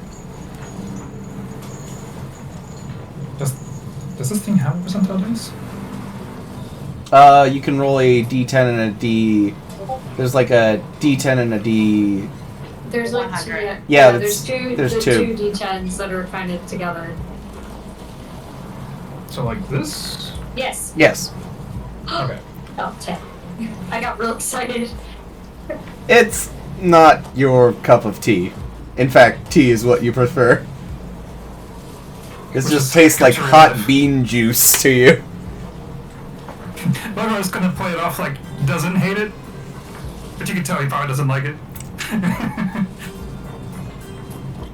It also doesn't help that Dragonborns don't have like lips to like sip the coffee. They literally have to like pour it into their mouth. Yeah. So it's like, hot. Ha ha. Just seeing Nassim enjoy it like molten, like basically freshly hot, akin to molten lava. Okay, but it doesn't help that you have a perpetual breeze around you that also blows the coffee off as you drink it. I can't even blow my coffee. I don't have lips like that. She just like blows it for him. Well, thank you. Now it's not lava. As you're both sitting, Nassim, you have the higher perception, right? I would assume. I think so. Let me just double check. You sure do. 19 is my passive perception. Mine's 14. You hear a slight disturbance as the guy's like, "Get out of here! Get out of here! Little rabble rust! Vermin!" As you see three red kobolds get kicked out from the stall, and they all they kind of fall, pieces of paper just flying around them. Scrambles up, gathers up the paper, as they say in Draconic. Belgar, you don't need to translate that. They were commenting on how how that guy's mother mated with a wyvern, and then that wyvern got cuckolded by so on and so forth. So all kinds of bad language. And fuck your father as well. As the kobolds kind of shuffle by, they look at you, Belgar. Their eyes kind of go wide. They quickly kind of like pull the pieces of paper together, and then they scramble off. Did they drop any of the paper? Roll me a persuade. Not a persuade. Roll me a perception check. Okay. Because I'm just imagining, like, in their hustle, they're not able to, like, gather up all their mess. Yeah, maybe. Maybe. It's a good roll. 22. You notice the stall owner just is like picks up one of the papers, crumples it up, throws it to the side. Just picks it up and like turns to the coffee man. It's like, what's this? You do not need to be interested in this. That's just a club for bored rich outsiders. Like, opens up the piece of trash. What does it say? Knights of Desires and Wonders. Join the exclusive club of the Purple Dragon.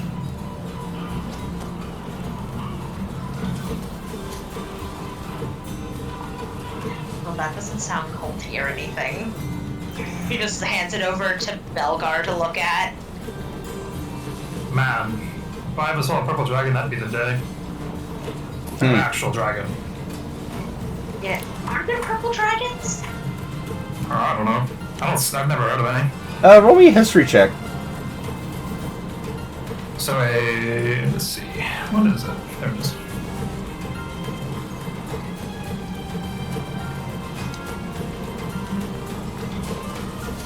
No, I really haven't heard any.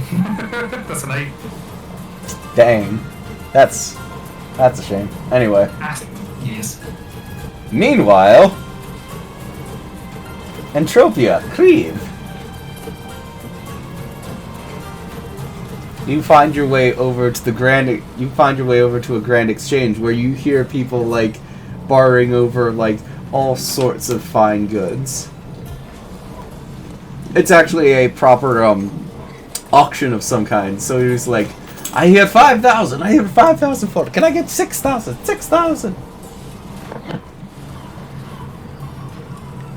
So, as you begin to go through, you actually see them selling off like rare barrels of wine that have been like gotten from Singorn. You see that there's a iron golem that's being sold. That's currently like being auctioned back and forth by people. But that's just what you notice from a surface. So, are you looking for anything in particular? Well, we really don't have any money, do we? I have some. I have over 9,000 in gold, apparently. I don't know. Over 9,000! I don't remember how I got that much, but I have that much. Yeah.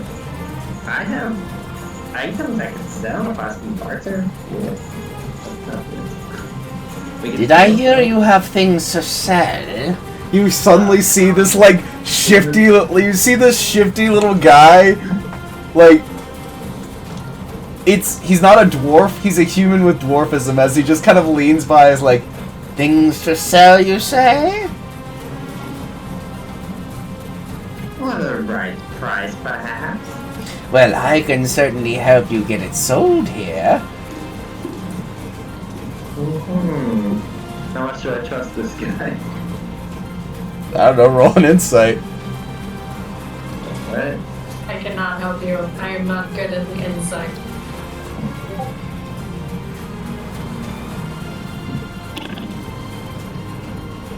That is a 21. Oh, this guy's sketchy as fuck.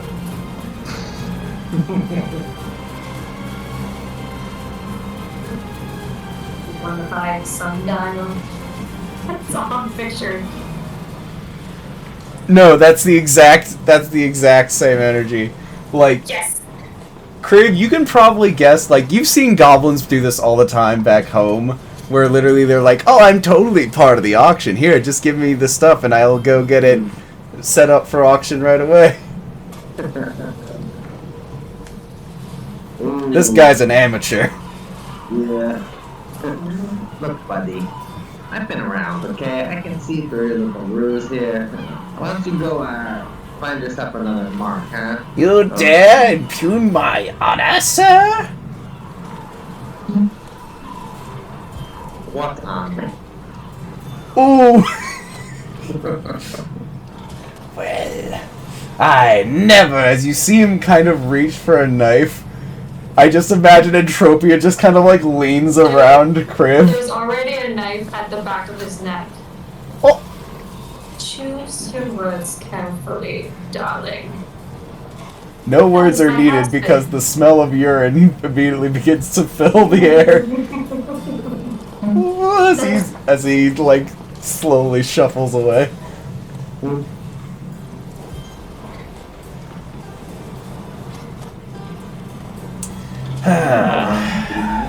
Parasites, one and all. Welcome. As you see a guy who's actually like at a booth, like properly dressed and all of that. Good to see we have some outsiders with some actual spines here. Most of them would have been taken for fools. Welcome. And Tropius doing like the up and down, getting to the look. Oops. What does he have? I mean, he doesn't appear to have anything. He's sitting at like a table with what appears to be like a logbook. What appears to be like, he looks like he's set up to like, he like actually works at the auction basically. Gotcha. Okay, well, you wouldn't be offended if I asked to see your credentials, definitely sure. He actually opens up, he actually like goes over and he sets up the book, which has a large like gold like leaf imprint on the front that shows like the sigil of the port of Shammel. He opens it up and he shows you like the ledgers for the day. That's legit. So, is it all sorts of things that are auction off here? Everything is sold here in the port of Shammel. Well, almost everything. Almost everything. He What are look. the exceptions? He kind of lets out a sigh. Unlike what outsiders would think, we do not sell flesh here in Marquette.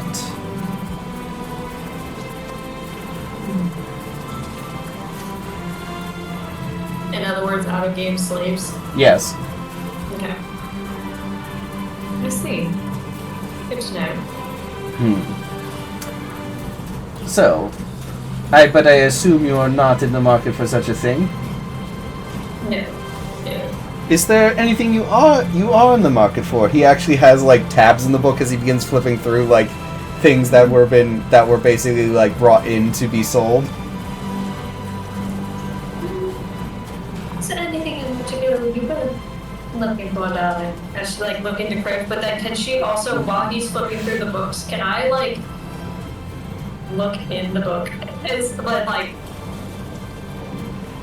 I don't know. Do you know the Marquesian dialect? I do not know. Then it's not. You can see you can read it like fast enough. You can read it easy enough, but it's not quite like. It's not quite like. You can't quite make it out. I know thieves can't. This guy's not a thief. No, it would not help. But anyway. But yes, Crib, was there anything in particular you were looking for? Yes, and while I'm talking with the guy, I'm going to send my rat familiar around the market to gather some intel. Rat scurries away. Find the goods. Find the good stuff. But as you can see, I need a certain mode of transportation. And I was perhaps looking for something a bit more flavorful for the area. Is anyone selling He kind of just like, he doesn't roll his eyes, but he just like raises them up to the heavens like, oh, done, father.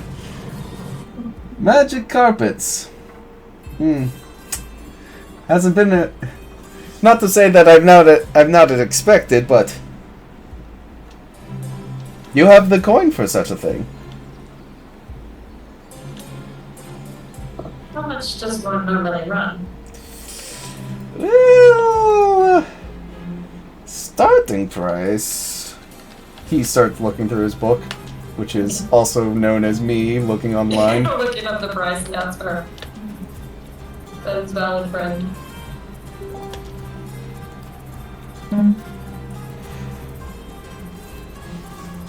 I've seen one sold from anywhere from 10,000 to 20,000 gold.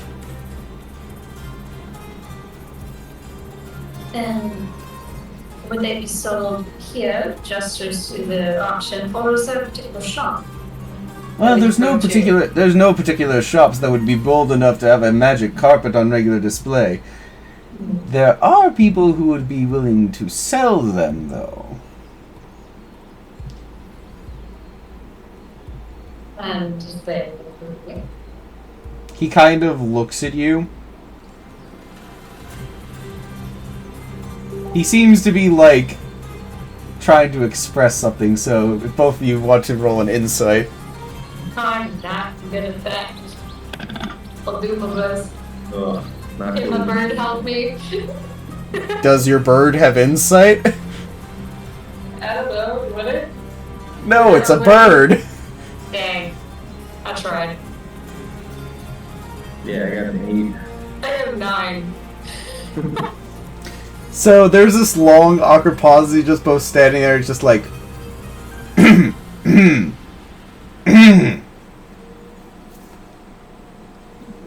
wants money. 8. I don't have anything. I was gonna say, do you have money or am I the one with the money right now?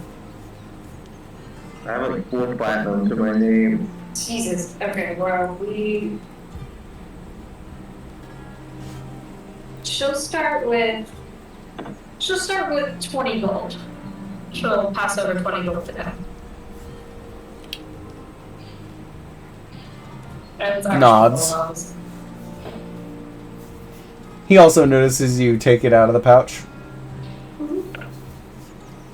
Well, during the daytime, you wouldn't necessarily have anyone selling things as magically potent as magic carpets or that such. But during the night markets, he starts to look around. You head up towards where the just past where the perfect pearl is. You'll find the university grounds. There is where the students sell off any excess goods.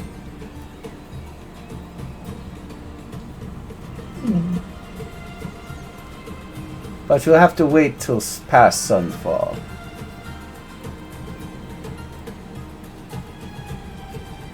Very well. Thanks for the info. Thank you. As he pockets the gold.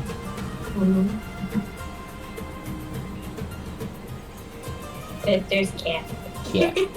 But I'm Babs. as Anyone you're walking, you suddenly feel a tug on your leg, Entropia. Going to look down.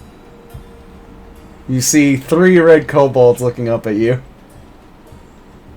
Yes. They look at each other. The other one's like points to your coin purse, and the other one's like, oh, and they all kind of nod and they hold up the sign. It does not speak Draconic. Crib, you hear him say, she's the type. Rich looks bored.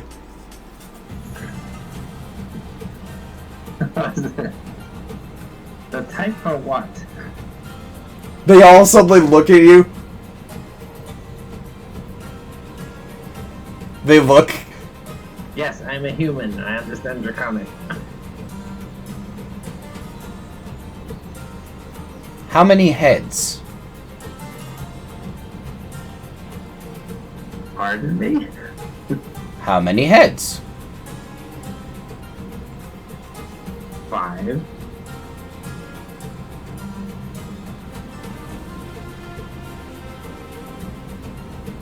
This is the location. He hands you the piece of paper.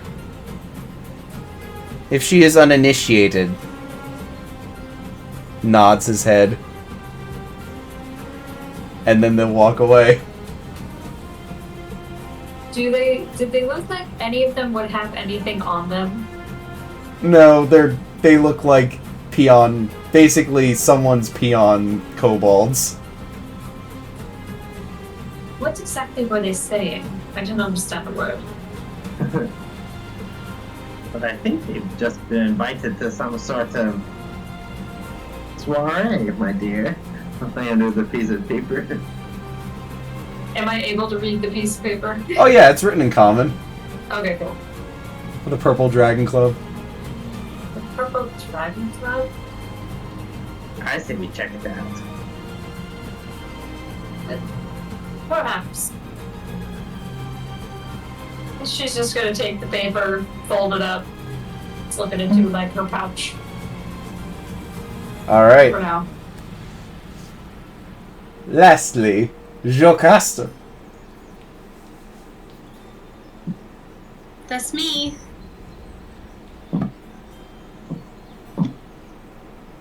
So, what are you doing?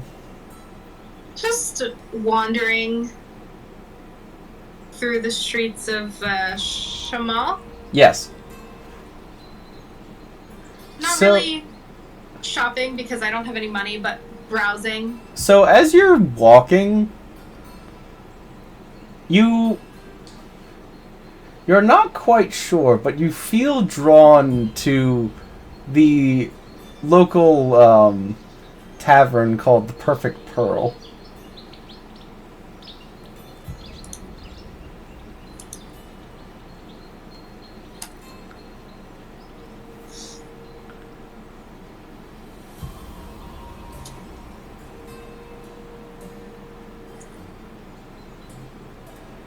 If you're looking it up, it'll literally just say it's a tavern in Shammel. No, I'm putting it in my notes. Ah. Alright. So as you kind of just like wander yourself in, there's this sense that goes through the air.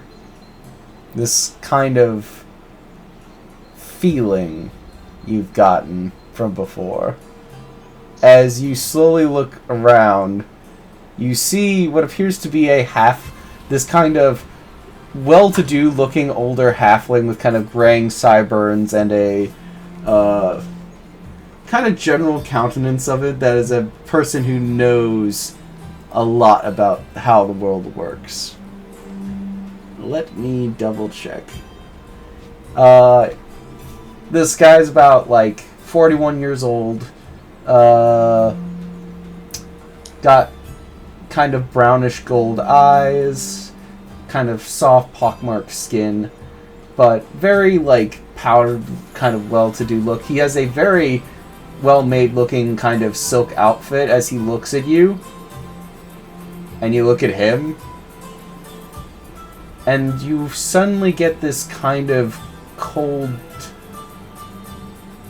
chill that runs down the back of your neck. I need to actually change the ambience for this quick. I don't like this. Hey, don't worry about it.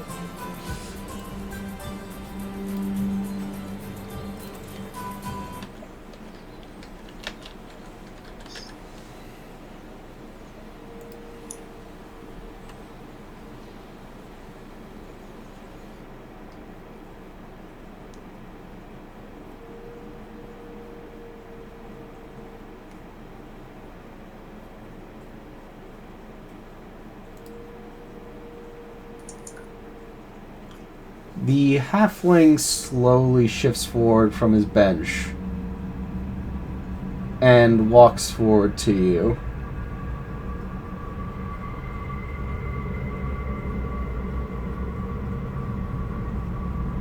He looks at you.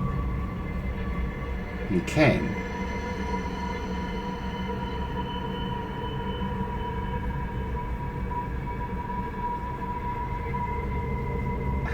My apologies. You probably didn't even know that you were being sent.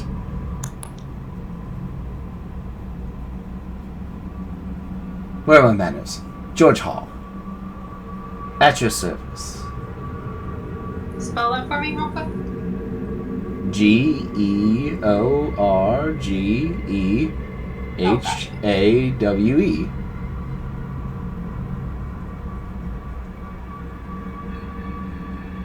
Got it. As soon as he gets close, you smell this very expensive and strong cologne that kind of covers, like, it's overpowering, but then you know that smell, that undertone smell of brimstone. So, you're the person that's supposed to help me with my little problem, aren't you?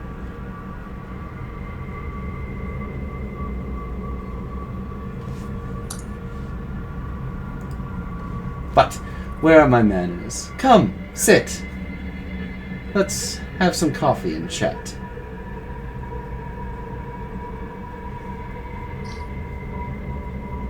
After you.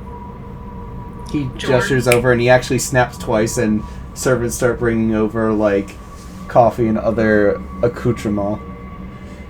So, I haven't really been in these circles quite so often, but I assume we don't talk about how we got into business with them.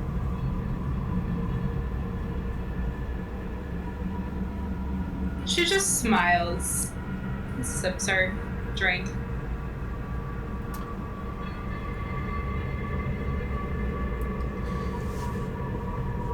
I assume you wish to know the full extent of my issues here. There is nothing I would like more. George. Well, as you know, in the matters of business, sometimes we have to make deals with a extra-dimensional sorts to get what we desire.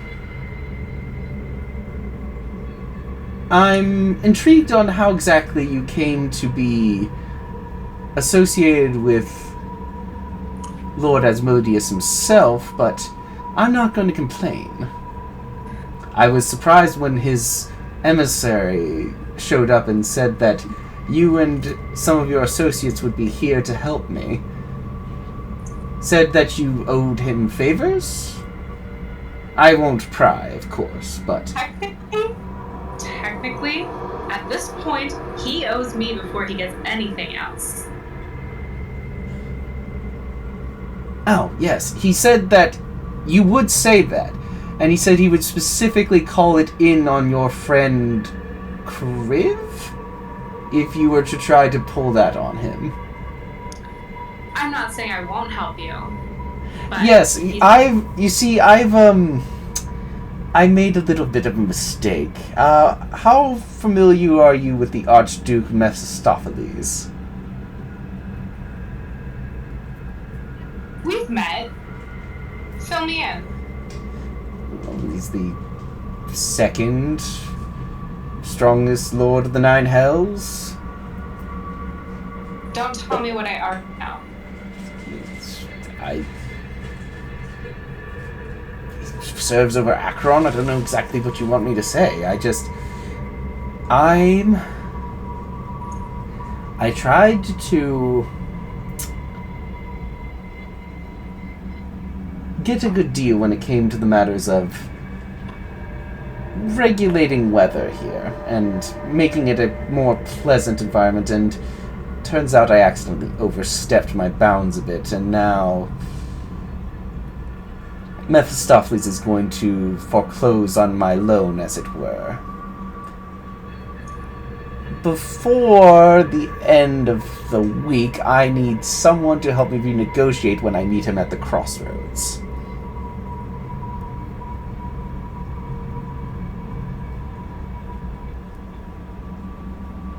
I am more than interested in the fact that Lord Asmodeus himself has taken interest in my simple plight, but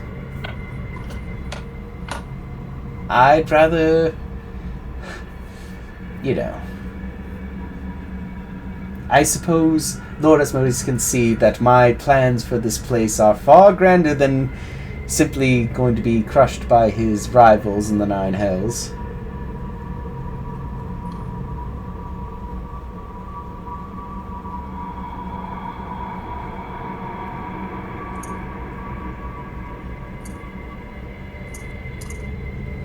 So, do we have an accord for this, or?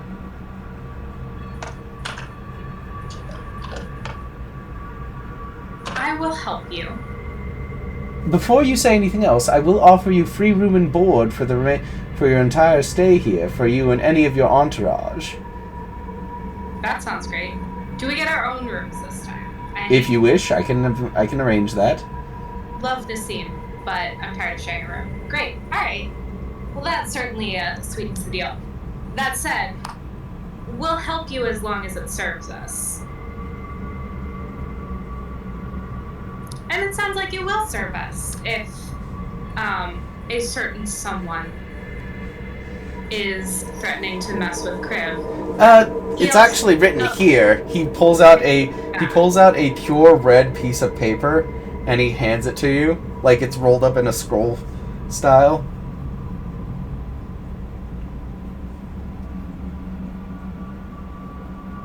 What is this? This was the written notice that I received from him about all the information about your coming, your helping, and he said that there was some information in there for you if you had the wit to find it, he said. I would like to read the scroll. Alright. Roll me an investigation check. Hold on. I'm adding something to my notes real quick.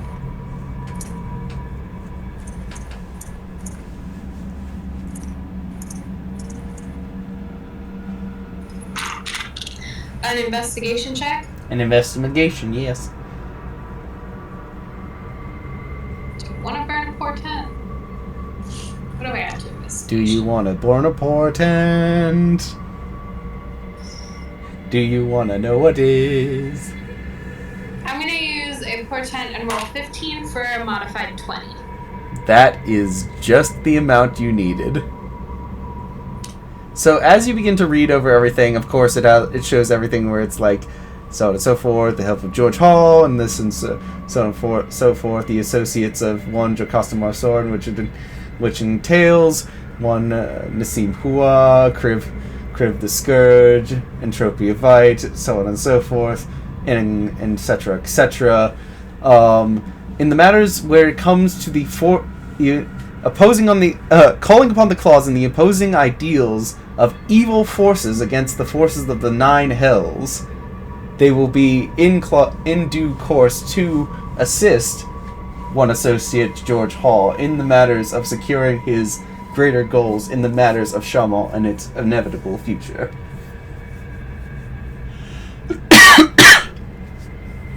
In plain English? I will say underlines the fact against evil forces that oppose the Nine Hells.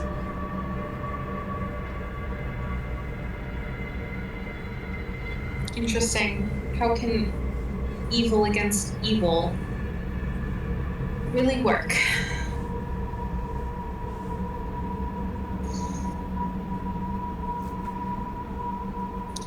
Alright, well, like I said, as long as it serves us. What? Or specifically, because I'll be the one handling this. So you are going to be the lead negotiator. In that case, he reaches down to his pocket. I took the liberty in preparing our Empress suite for you, and he hands you a platinum key.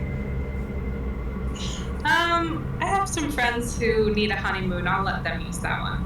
I mean, we have honeymoon suites as well, but I would rather my chief negotiator on my part have the best night's sleep and services possible.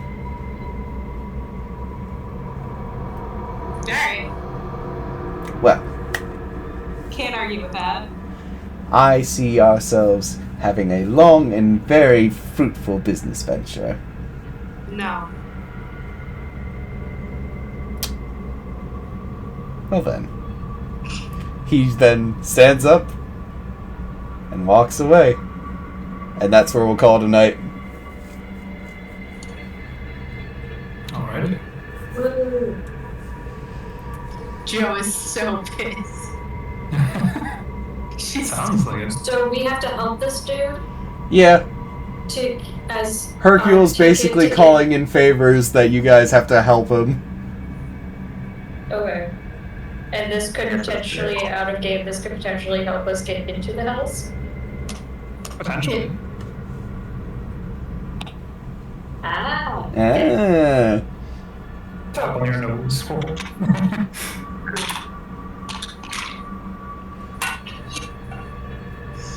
But, anyway. Social media, we're at D&D Roleplay on all of the places. And the link is in the About section, at least of Walia's stream. Have you added it on D&D Dream, Josh? I've yet to do that because I've gotten very little sleep. That's fair. Yeah, so you can find us at D&D Roleplay on all of those. Well, on Twitter, Facebook, Instagram, and Threads. And we have a Discord, but you'll need the link tree to do that. And yeah. But yeah, thank you all so much for watching. Hope to see you all again next week. Goodbye. So long. Farewell. And I'm sorry. I'm not. No, you're not. You sure ain't. Have a good one, everybody. No.